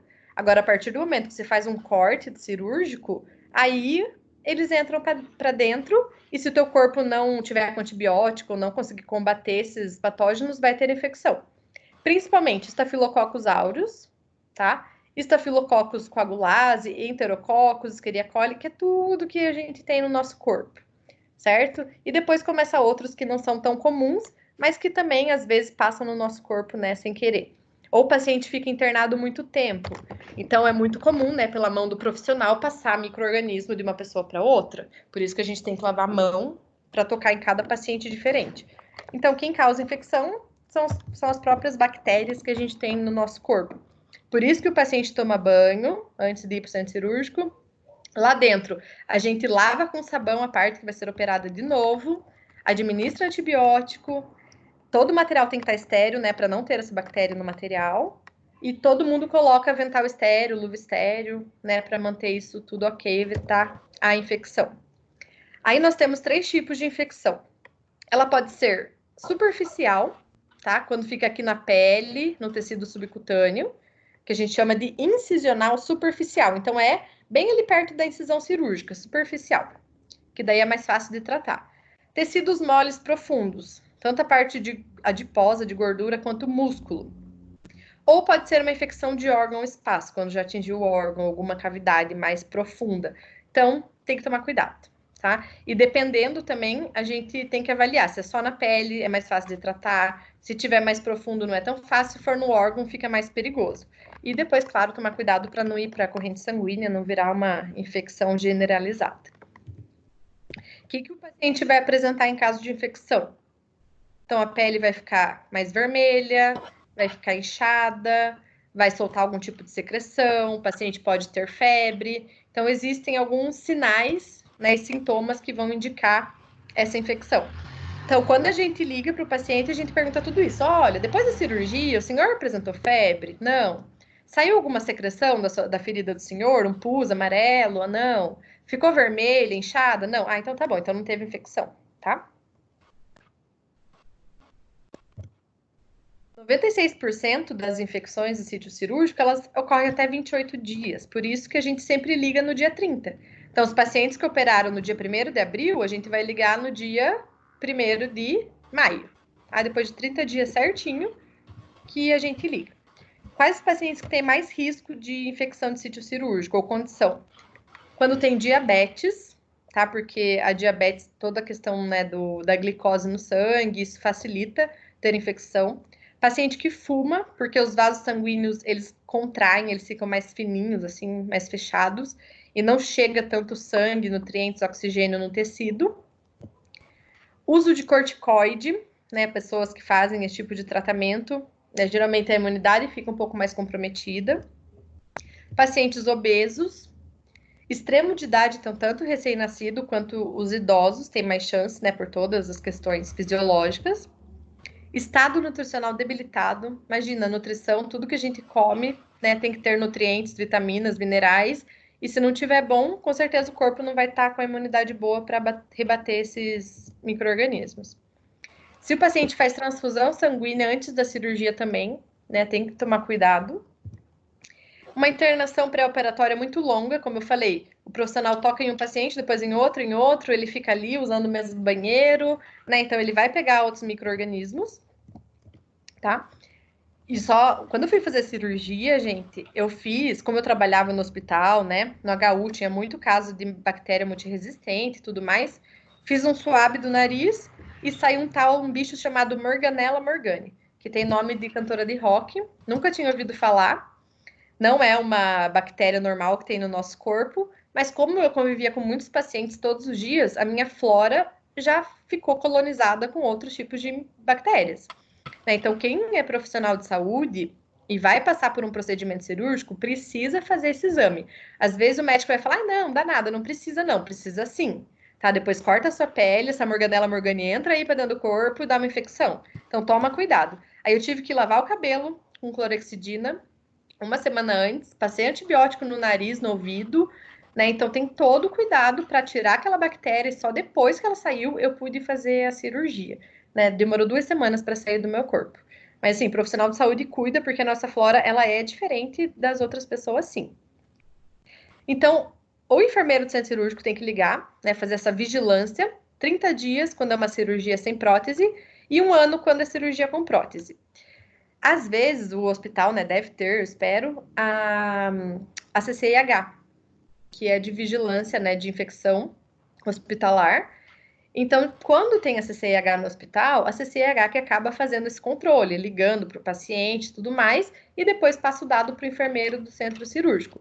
Mas se você trabalha no hospital pequeno, que a CCIH não é tão bem estruturada, ou não existe, aí você, enfermeiro do centro cirúrgico, tem que fazer esse papel, né, ou assim, treina os funcionários, né? Mas precisa ligar para a gente ter esses dados.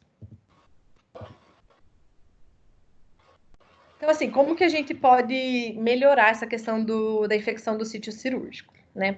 Então, fazer uma avaliação completa de todos os pacientes lá no pré-operatório. O certo é o enfermeiro fazer uma visita pré.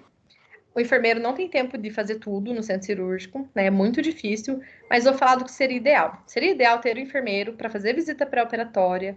Então, ele vai no setor ou marca com o paciente um dia para conhecer o histórico do paciente, para ver se ele tem aqueles fatores de risco, como obesidade, diabetes, se é fumante, né? Para já orientar o paciente do que ele pode fazer para evitar que tenha uma infecção. Ou ali dentro do hospital mesmo, né, se o paciente está internado, também fazer algumas orientações. Reduzir o paciente à hospitalização antes da cirurgia o máximo. Antigamente, o paciente internava um dia antes de operar. Então, ele internava de noite, à tarde e operava no outro dia. Hoje, a gente pede para os pacientes irem de madrugada, tipo 5 horas da manhã, entrar no hospital e já ir direto para o centro cirúrgico, porque isso vai reduzir o risco de ter uma infecção. Reduzir peso, paciente muito obeso, dependendo da cirurgia, seria ideal, né, que perdesse peso antes. Controlar os pacientes diabéticos ou controlar quando a glicemia está alta no sangue, que não é só de diabético, né? Às vezes acontece um pico aí que fica mais alto, também para evitar a infecção.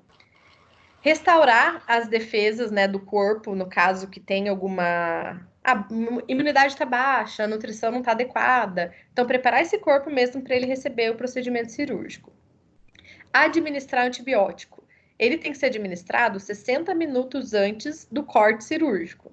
Então, se a cirurgia está marcada para as 7, o correto é que o paciente recebesse o antibiótico às 6 horas da manhã. Aonde? Lá no setor de internação.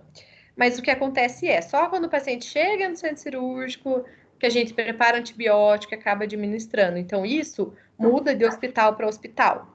Mas o correto é 60 minutos antes, porque a hora que cortar, a gente já garantiu que o antibiótico já se espalhou na corrente sanguínea e já entrou dentro das células. E daí, a hora que cortar, se entrar um micro-organismo, o corpo vai estar preparado ali com antibiótico já para matar eles.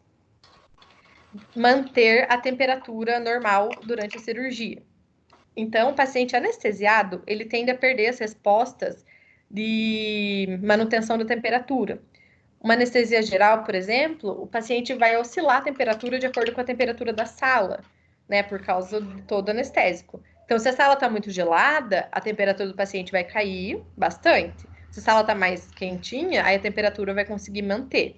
Então, a temperatura a gente já tem que verificar no pré-operatório, durante todo o trans, durante a cirurgia e do pós. E existem vários mecanismos, né, para aquecer esse paciente. Tem manta térmica que a gente deixa embaixo do paciente. Pode colocar cobertor bem enrolado, né, com lençol para não soltar nenhum fiapinho do cobertor. Tem que mais? Manter a sala na temperatura adequada. Então, assim, dá para deixar o paciente aquecido sim, tá? Desde antes da cirurgia até depois. Porque quando o paciente está com a temperatura baixa, várias funções ali no nosso organismo vão ficar comprometidas, tá? Tem vários estudos sobre isso, é bem interessante. Quanto menor for o tempo de cirurgia, menor a chance de ter infecção, né? Claro, quanto mais tempo você fica exposto a algo, vai aumentar a sua chance. E depois fazer a vigilância efetiva da ferida por meio lá do contato telefônico para ver se realmente aconteceu aquilo. E cuidar do ambiente da sala operatória. Na sala de cirurgia tem que entrar o mínimo possível de pessoas, né? Então, se precisa de 4 na cirurgia e 2, o anestesista e um circulante, chega. Não vai entrar mais ninguém, tá? Não tem por que entrar 10 pessoas numa sala cirúrgica, 12, 8, não precisa. Então, sempre tem que ter o mínimo possível de pessoas. A sala tem que ter ar-condicionado certo, fazer troca de ar, como a gente já discutiu na organização, né, do centro cirúrgico. Tomar cuidado para as pessoas, né, colocar a touca correta, máscara correta, usar óculos, não quebrar nenhuma técnica séptica para não contaminar esse paciente. Pedir para o paciente parar de fumar, se for o caso. Usar métodos para remoção de pelo. Então, o pelo e o cabelo, a gente sabe que é muito sujo, né? Muito contaminado, uma das coisas mais contaminadas. Então, se vai operar a perna de um homem que tem muito pelo, precisa retirar, tá? Porque senão vai cortar ali, vai cair um pelinho dentro, pronto, contaminou. Né? Então, precisa remover. Com gilete, jamais. Não pode usar lâmina, tá? Porque a lâmina cria umas microescoriações que a gente nem consegue ver, aí aumenta ainda mais o risco de dar infecção. Então, tem que ser com maquininha, aparelho mesmo, sabe? Aquele de barbear, que são elétricos. E sempre fazer o mais próximo da cirurgia. Nem pode fazer lá no setor de internação, nem na casa. Tem que ser feito dentro do centro cirúrgico, antes de entrar na sala de cirurgia. Antigamente era diferente, mas faz uns 2 anos, eu acho que esse protocolo mudou. Todo o material tem que estar estéreo, então precisa verificar os testes. A hora que abriu a caixa cirúrgica, dá uma olhadinha dentro para ver, né, se o material realmente foi esterilizado. O paciente vai tomar banho para reduzir a carga, né, microbiana que ele tem. E a gente faz a degermação e a antisepsia da pele, que a gente vai ter uma aula prática sobre isso. Mas a gente pega a clorexidina, né, e passa na pele de forma estéreo, com luva estéreo, compressa estéreo, para lavar bem a região que vai ser cortado. Isso evita muito do paciente ter uma infecção. A técnica cirúrgica correta, né, que desde a parte do cirurgião, paramentação correta, com avental, luva, máscara, e da touca também, certo? E, gente, tem vários outros cuidados aqui que nem dá tempo de falar. Dava para fazer uma aula de 20 horas só para falar de infecção do sítio cirúrgico, tá? Mas, basicamente, é isso. Objetivo 7. A equipe não pode deixar que fique nenhum tipo de compressa ou instrumental dentro da ferida cirúrgica. Fala, nossa, meu Deus, não parece óbvio, parece, mas não é. Então, compressas instrumentais, quando ficam retidos, é claro que pode causar uma infecção, né? Por mais que o material estava estéreo, né? Mas entrou em contato ali com várias partes do corpo que nem sempre estavam estéreis, então tem que tomar cuidado. Isso depois o paciente vai reoperar, porque precisa tirar essa compressa que ficou lá dentro. Se for uma pinça, ela pode perfurar o intestino, fazer uma fístula ou até obstruir algum canal e levar o paciente a óbito também. Quando a pessoa identifica que está com uma compressa ou objeto retido, ela procura o hospital e volta. Mas tem pessoas que não sabem, que vão ficando mal e acabam morrendo. Quais são os principais fatores, né, que levam a isso? Quando é cirurgia de emergência, que às vezes não dá tempo de contar as compressas antes da cirurgia, nem depois, né, e acaba ficando lá dentro. Quando o paciente tem uma massa corpórea grande, ou seja, obesos, é muito mais fácil esquecer uma gase e uma compressa num paciente obeso do que num paciente que é mais magro. E mudança não planejada de cirurgia. Então, era uma cirurgia por vídeo, começou a sangrar um vaso lá, precisou abrir. Aí, como era por vídeo, o instrumentador não contou as compressas grandes, porque não entra uma compressa grande lá se a cirurgia é por vídeo. Só contou a gase. E daí, como virou uma aberta, pronto, já perdeu o controle de tudo. Então, a indicação é, independente do tipo de cirurgia, se é pequena, grande, abre ou não, tem que contar todas as compressas no começo da cirurgia. E conforme for abrindo, que às vezes precisa mais, tem que contar. O instrumentador conta e o técnico circulante anota. Tem que anotar no papel ou no quadro quantas compressas estão sendo utilizadas. Porque no final, antes de fechar o paciente, tem que contar de novo para conferir se não está faltando nenhuma. E parece que sempre falta, gente, é incrível. Mas depois a gente acha. Às vezes está no lixo, às vezes está no hamper, às vezes na cesárea a pediatra pegou e não avisou. Então, assim, tem que tomar cuidado disso. Instrumental é um pouco mais difícil de ficar. Mas numa cirurgia cardíaca, tem umas pinças, que são os bulldogs, que a gente chama, são bem pequenininhas. E é muito fácil de esquecer ela lá dentro. Ela, assim, é 1/3 do nosso dedo, de tão pequenininha que ela é. E acaba ficando lá dentro. Então, a cada 5.000 pessoas, uma pessoa acaba ficando, né, com uma compressa ou um instrumental retido. Aí é muito triste. Alguém quer perguntar alguma coisa? Não. Tá, como evitar isso? Contar compressa e gase. Contar todo o material pérfuro cortante, principalmente as agulhas. Ai, abrir 5 agulhas com fio. Então, eu fico de olho naquelas 5 agulhas com fio para não sumir. Não sei se vocês já viram o tamanho das agulhas cirúrgicas. Algumas são muito pequenininhas, gente. Não dá para enxergar nem na mesa direito. Imagina se cair dentro do corpo do paciente. Esquece. Né? E depois vai causar ainda uma perfuração nele. Contar os instrumentais um por um. Por isso que lá na central de materiais, já conta-se as pinças. Ó, tem 78 pinças. E põe lá dentro da caixa, esteriliza. Quando o instrumentador abre, ele tem que contar tudo. Por isso o instrumentador, 1 hora antes, tem que estar lá montando a mesa. Tá? Se para 1 hora não, tô exagerando. Mas assim, com um tempinho hábil, para que ele possa contar pelo menos as compressas e os materiais que ele vai utilizar. A contagem, sempre 2 pessoas que fazem, o circulante e o instrumentador. Então, o instrumentador tá contando as compressas, o circulante fica olhando e conferindo, porque, gente, contar é uma coisa louca, né? Igual dinheiro quando ele vai pegar. Assim, tem 1.000, não, 1.100, não tinha visto uma nota. Compressa a mesma coisa. Sempre passa uma mais ou uma menos. Gás, então, nem se fala, porque a gás é muito fininha e não pode contar por cima, tem que tirar uma por uma. Então, passa do lado esquerdo para o direito, esquerdo para o direito, é assim que conta. Tá? Se ficar contando no mesmo bolo lá, a gente se perde rapidinho. Tudo isso tem que ser documentado, então, no prontuário do paciente ou no checklist vai estar lá anotado. Foram utilizadas 20 compressas grandes, 20 pequenas e 20 gases. Né? E no final, as compressas foram conferidas e o resultado bateu, beleza. Tem que fazer isso. E como, por exemplo, se eu estou conferindo e não está batendo, era para ter 20 compressas pequenas, a gente só achou 19. O que faz? Algumas compressas, elas vêm com material que dá para ser identificado no raio-x. Mas aí é um transtorno, porque daí tem que chamar o raio-x. Oi? Tem um microfone funcionando aí, gente. Aí tem que chamar o raio-x, aí o raio-x entra na sala, que é um equipamento gigante, bate o raio-x até achar essa bendita compressa. Então, tem que tomar cuidado. O circulante tem que deixar o hamper preparado só para receber as compressas sujas. De preferência, não coloque a compressa no lixo, senão depois tem que tirar do lixo para contar. Então, assim, tem que tomar muito cuidado mesmo. E quando não identifica, né, a compressa fica lá dentro, fecha e é isso. Depois o paciente volta para tirar.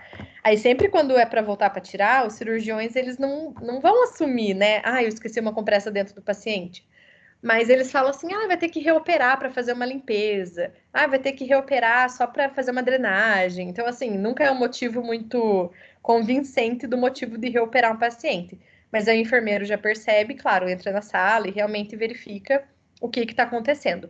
Tapar o olho, né, ou tapar o sol com a peneira não adianta. Vamos fazer de conta que nada aconteceu. É melhor saber que aconteceu para que o enfermeiro possa tomar, né, algumas precauções, treinar a equipe para que isso nunca mais aconteça. E não é só culpa do cirurgião, né? Toda a equipe cirúrgica é responsável, a equipe de enfermagem e o cirurgião é responsável por isso. Então, é um trabalho bem em equipe mesmo. Algumas compressas já vêm com código de barras ou etiquetas, né, que são identificadas por radiofrequência. Nunca vi pessoalmente isso, mas é uma boa ideia, né, para não precisar tirar raio-x, só passar um aparelhinho ali e vai apitar a hora que encontrar a compressa perdida. E uma coisa que ajuda muito é o cirurgião revisar antes de fechar. Né? Então, eles lavam, eles revisam, eles colocam o órgão para um lado, para o outro, procura, e daí chega uma hora que ele fala, não, tenho certeza que aqui dentro não ficou nada, porque eu tô olhando, né, fiz a revisão. Aí, beleza. Depois ele escreve isso no relatório dele e vamos rezar para dar tudo certo, tá? Próximo, objetivo 8. A equipe manterá seguro, identificará precisamente todos os espécimes cirúrgicos. Palavra difícil, né? Mas o que é isso? É quando tira um fragmento da pessoa, ou um pedaço de algum órgão da pele, vai mandar para biópsia, fazer algum exame anatomopatológico.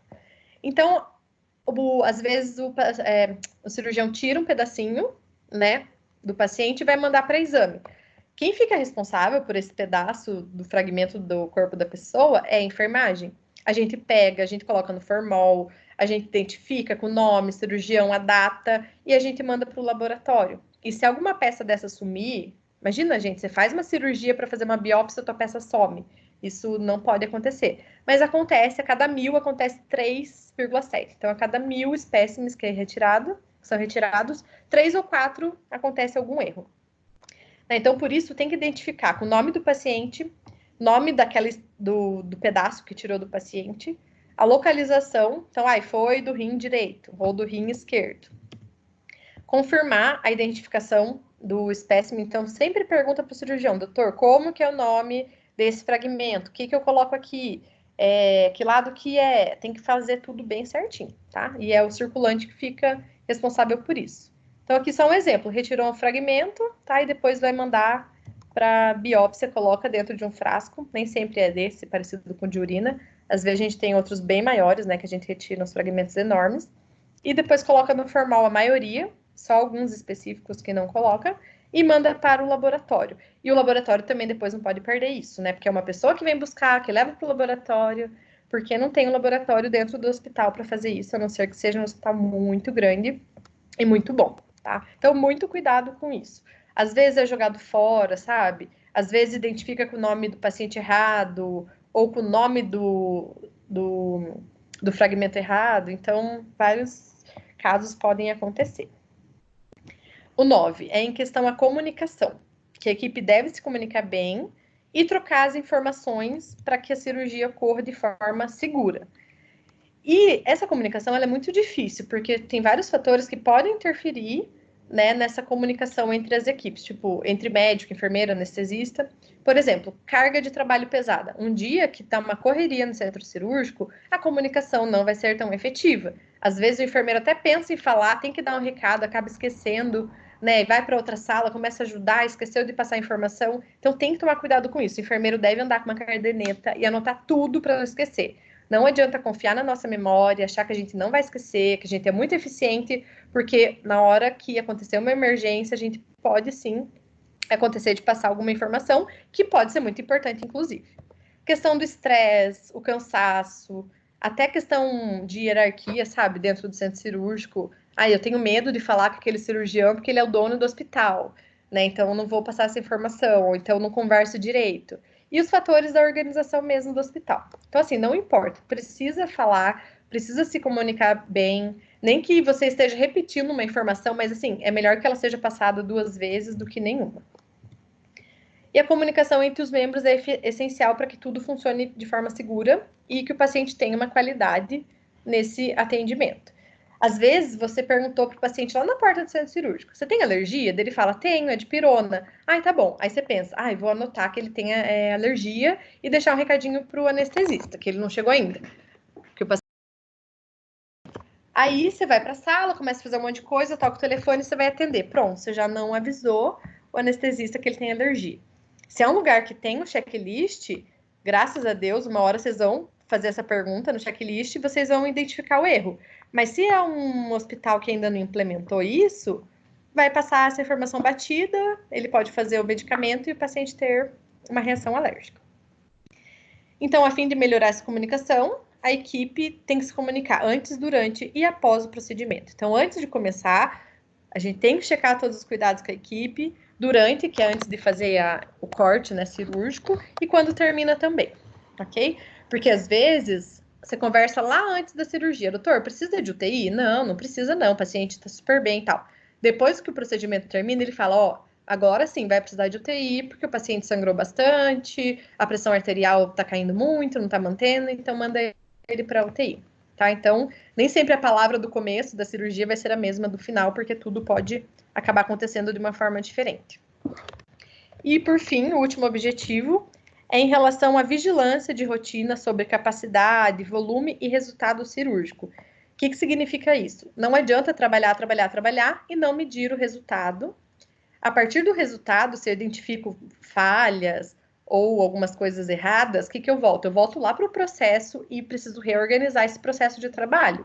Então, olha, antes a gente administrava antibiótico no centro cirúrgico, não está dando certo.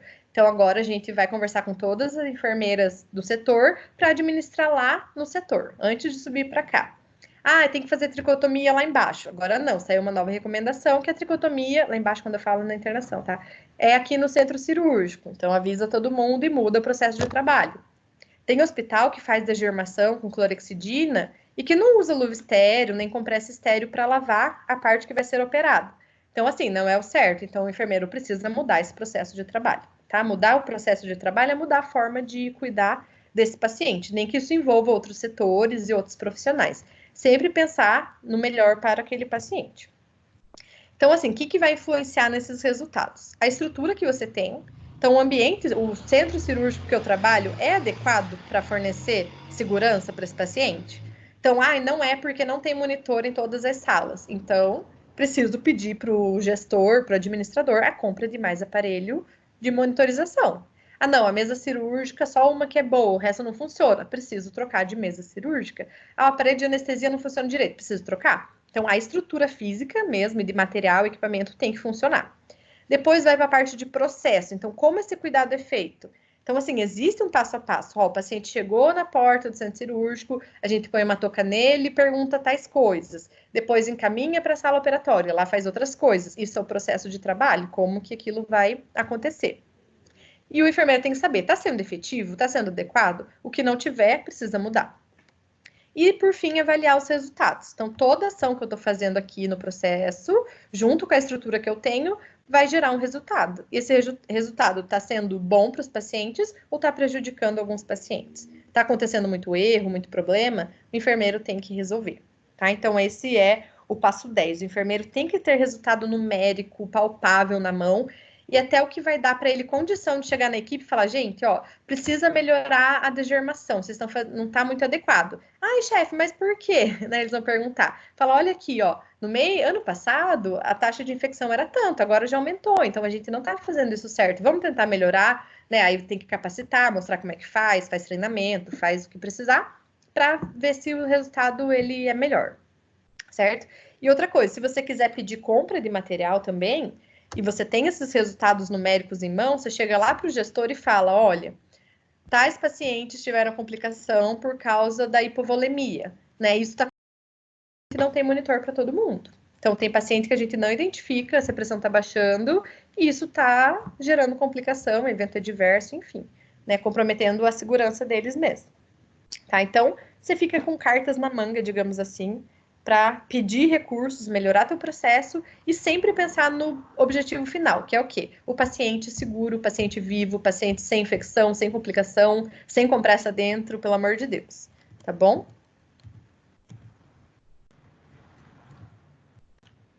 Então, aqui estão algumas recomendações, né, que esse manual traz em relação a todos os hospitais. Né, que tem que ter uma vigilância que eles fazem em relação ao número de salas de cirurgia que tem no país todo, quantas cirurgias são feitas por mês, quantos cirurgiões e anestesistas que existem, o número de mortes nas primeiras 24 horas. Então, assim, esses dados de um hospital, agregado com todos os hospitais, a gente consegue ver isso a nível mundial. Nessa apresentação de slide, vocês viram que tem bastante números, né? Tipo, tantos milhões, 1,5, 3,2. Isso tudo só é possível mensurar porque cada hospital vai fazendo sua parte e depois eles juntam todos esses dados para saber realmente qual é a taxa de infecção, qual é a taxa de mortalidade, de complicação, né? A gente consegue ter esses dados palpáveis para a gente conseguir melhorar todo o cuidado que é prestável. Eu vou pular essa parte, gente, porque assim entra muito em gerência a nível de nacional, mas aqui é importante. Vigilância a nível de hospital. Então, o que eu tenho que saber do hospital centro cirúrgico que eu trabalho? A taxa de mortalidade no dia da cirurgia, tá? Taxa de mortalidade pós-operatório dos pacientes que ficam internados. Então, quantos por cento? Quando falo em taxa, geralmente traz em porcentagem. Taxa de infecção de sítio cirúrgico e a classificação cirúrgica de Apgar, que é um medidor, né, do quanto que os pacientes estão é uma classificação que tem, outra hora eu mostro para vocês, tá bom? Não estou conseguindo explicar agora. Então, assim, o enfermeiro tem que saber de tudo isso para conseguir ter essa melhora. Por fim, vou apresentar a lista de verificação que a Organização Mundial da Saúde fez e que é um modelo que a gente pode seguir. Tem que ser igual a esse? Às vezes não. Às vezes, no centro cirúrgico que eu trabalho, existem características diferentes que eu preciso incluir um modelo que a gente pode seguir. Inclusive, já fica de dica para vocês aqui, para vocês fazerem o trabalho de vocês, tá? Não precisa ter todas essas informações, porque o trabalho de vocês é montar um quadro para colocar na parede da sala cirúrgica, né? Então, não pode ter tanta informação, mas tem algumas que são bem primordiais. Então, antes de ser anestesiado, para evitar todas essas 10 complicações que eu falei, precisa confirmar com o paciente o nome da mãe, né, idade, o sítio cirúrgico, ou seja, o local que vai ser operado, qual o procedimento que vai fazer e se o consentimento está assinado. Aí vai ver se o local cirúrgico está marcado com X, né, ou se não se aplica. Igual eu falei, é uma cirurgia no estômago, só tem um, não tem como errar, então não precisa estar marcado X. Só quando tem órgãos que são duplos ou membros duplos. Verificação da segurança anestésica. Então, checou todo o carrinho de anestesia, medicamento, oxigênio, anestésico e monitor? Ok. Oxímetro de pulso está em funcionamento no paciente? Também marca ok. O paciente tem alergia, sim ou não? A via aérea é difícil ou o paciente tem risco de aspiração, né, de broncoaspirar, causar uma pneumonia aspirativa? Sim e não. E se tem risco de perda sanguínea acima de 500 ml? Sim e não. E se for sim, né, e acesso venoso tem que estar adequado para infundir o sangue, se precisar. Aí tá, fez tudo isso, aí pode anestesiar o paciente, que tudo que era em relação à anestesia está checado. Aí o paciente está anestesiado, vamos fazer de conta que é uma anestesia geral. Aí vai entrar o cirurgião. Nesse momento, gente, aqui antes da indução anestésica, geralmente o cirurgião está fazendo o quê? Está se escovando, que é lavando as mãos, fazendo degermação de mão e braço, e vai paramentar, colocar luva. Então, nesse momento, ele não está muito envolvido nessa primeira parte. Por isso que a gente refaz ela aqui na pausa cirúrgica. É nesse momento que a gente vai parar todo mundo, vai estar todo mundo em volta do paciente e a gente fala. Então, confirmar se todos os membros da equipe se conhecem. Muitas vezes chega um cirurgião novo, um auxiliar, instrumentador. Então, todo mundo deve se apresentar e saber o nome de todo mundo, pelo menos, e a função. Cirurgião, anestesista e enfermeiro devem confirmar verbalmente, então tem que falar em voz alta. Nome do paciente, o local que vai operar e o procedimento. Então, a gente retoma o que a gente já falou aqui, porque agora o cirurgião está junto. Pergunta para o cirurgião dos eventos críticos. Quais são as etapas críticas ou inesperadas durante a operação? Tem perda sanguínea prevista? O cirurgião vai responder. Aí pergunta para anestesia. Há alguma preocupação específica em relação ao paciente? O anestesista pode falar, ele é alérgico a tal coisa, ou é hipertenso, diabético, enfim. E pergunta para a equipe de enfermagem se todos os materiais necessários, instrumentais, estão presentes na sala. Aí a enfermagem responde, não, tá tudo ok, tudo na sala. E já aproveito para perguntar para o cirurgião se ele vai precisar de algo a mais que ainda não está ali, para depois não precisar ficar maior correria. Sobre o antibiótico, pergunta, foi realizado antibiótico nos últimos 60 minutos? Sim ou não se aplica. E as imagens estão disponíveis na sala? Sim ou não se aplica, tá? Aí a gente fala, então pode começar a boa cirurgia, né? Eu já vi pessoas fazendo isso de um jeito bem feio, né? Tipo, de qualquer jeito, sem dar importância. Mas eu penso que a gente tem que dar importância em tudo que a gente faz. E o certo é falar, ó, agora é o momento da pausa cirúrgica. No começo, muitos médicos foram bem resistentes a isso, né? Então, eles não paravam, já começavam a cortar o paciente, sabe? Se o nome é pausa, é porque precisa pausar, né? Precisa parar mesmo, todo mundo. Então, teve muita resistência. Hoje, eles já são mais acostumados. Mas, às vezes, a equipe de enfermagem que também fala e não faz. Fazer isso aqui todo dia. Vou preencher o que eu acho aqui. E nesse eu acho aqui, acontece erro, é melhor nem fazer. Né? Então, assim, a enfermagem tem que dar valor e mostrar que realmente isso é muito importante. Inclusive, para eles, é uma segurança para o anestesista e uma segurança para o cirurgião. Tem que fazer para toda a cirurgia? Sim. Para todo paciente? Sim. Quem que conduz isso? O enfermeiro, tá? E tem hospital que o anestesista é muito engajado e que ele vai falar, vamos fazer a pausa cirúrgica, vamos fazer o checklist. Aí, beleza, começa a cirurgia e depois, antes do paciente sair da sala, o profissional confirma o nome do procedimento, porque às vezes antes era uma cirurgia e teve que fazer mais de uma. Então, pergunta o nome certinho. Se a contagem de instrumental, compressa e agulha estão corretas. Como que a amostra de espécime para anatomia, ela deve ser identificada. O nome do espécime, nome do paciente, cirurgião. E se há algum problema com algum equipamento que aconteceu durante a cirurgia que tem que ser revisto. Né? Às vezes, o bisturi não funcionou. O foco queimou uma lâmpada. Então, a gente aproveita para arrumar para a próxima cirurgia. E depois, né, cirurgião, anestesista e enfermagem vão revisar se tem alguma preocupação ou algum cuidado especial na recuperação. Então, eu pergunto, doutor, para o anestesista, alguma recomendação de cuidado no pós-operatório? Olha, fica de olho na pressão arterial que variou muito, ok? Aí pergunta para o cirurgião, doutor, algum cuidado? Olha, toma cuidado com o curativo por causa que talvez vai sangrar. Ou então, coloca o paciente em decúbito ventral, tá? Então, ele vai falar certinho. Então, a gente anota esse cuidado e passa esse cuidado na sala de recuperação anestésica, se não for a gente que vai cuidar. E o certo é todo mundo assinar. Geralmente, o enfermeiro, o técnico assina, mas é essencial que tenha uma linha para o cirurgião, para o anestesista e para a enfermagem. Então, nisso a gente divide a responsabilidade também e mostra que todo mundo realmente participou, que foi feito em equipe. E essa lista tem que ser guardada no prontuário do paciente, tá?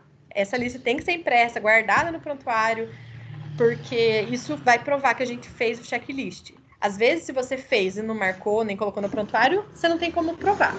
Depois o paciente vai ficar com uma compressa retida, o paciente vai ter uma infecção e pode processar o hospital, a equipe, você vai ter que responder por isso. Então, tudo que a gente puder ter um comprovante daquilo, né, a gente está melhorando a nossa segurança também, não só do paciente. Gente, vocês têm alguma dúvida do que é para fazer da próxima atividade para entregar até quarta?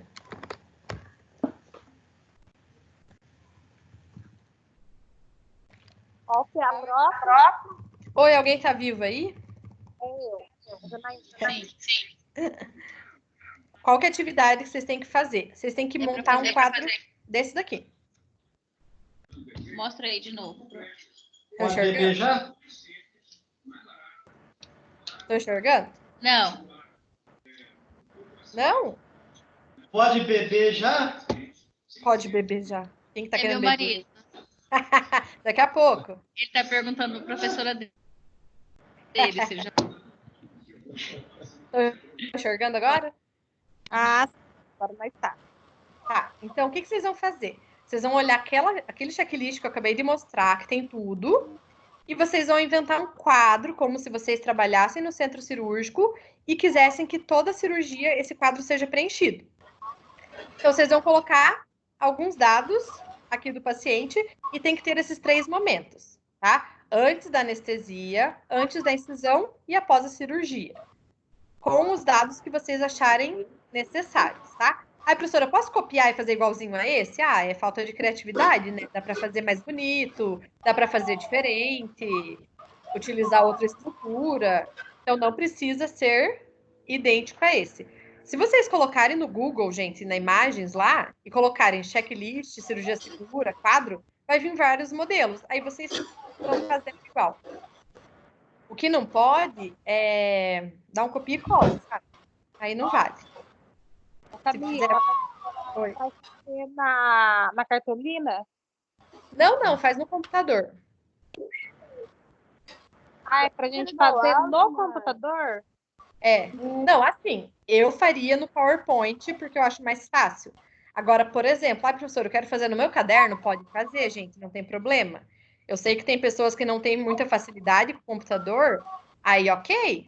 Aí faz no caderno, ou faz uma cartolina, enfim, mas tem que dar para eu enxergar e ficar bonito e ficar certo, tá bom? Tipo eu, né, prof, que não tem muita habilidade no computador. Isso, Agora eu pode fazer na tô mão. vendo que vou ter que estudar inglês também. Eita, Por quê? lasqueira. Esse da inglês? É porque essa lista aí tem algumas coisas em inglês, ou eu tô cega e não tô enxergando. Ah, mas é só aqui, ó, o sing, time out e sing out, mas assim, não precisa por isso. É porque aqui eles são chique. Não precisa pôr, não. É, eu percebi mesmo. Tá? Pode ser português. Tá bom? Bom, Então, obrigada. aqui. Tá, só vou deixar vocês mudinhos aí, porque tá... Ativar mudo de todos, olha que poder. Na sala podia dar pra fazer isso também, né? Ativar mudo de todo mundo. Vai ser legal. Tô brincando. Gente, aqui, ó. Não é para fazer isso daqui. Isso daqui vocês vão estar copiando. Mas é para tirar alguns dados daqui, que são importantes, e fazer de um jeito bonito, num quadro. Para que serve um quadro que fica na parede do centro cirúrgico? Que fique fácil de visualizar. Para mim, isso daqui não é fácil de visualizar. Tá? Uma letrinha muito pequena, muita informação, então dá para fazer de uma forma mais clara, que fique mais bonita, né? Então, é isso, gente. E vamos lembrar que a gente salva vidas também, tá bom? Então, não é porque a gente tá dentro do centro cirúrgico que a gente não salva, a gente salva sim. Se a gente evitar esses 10 erros aí e seguir as recomendações da cirurgia segura, a gente vai salvar muita, muita, muita vida, tá bom?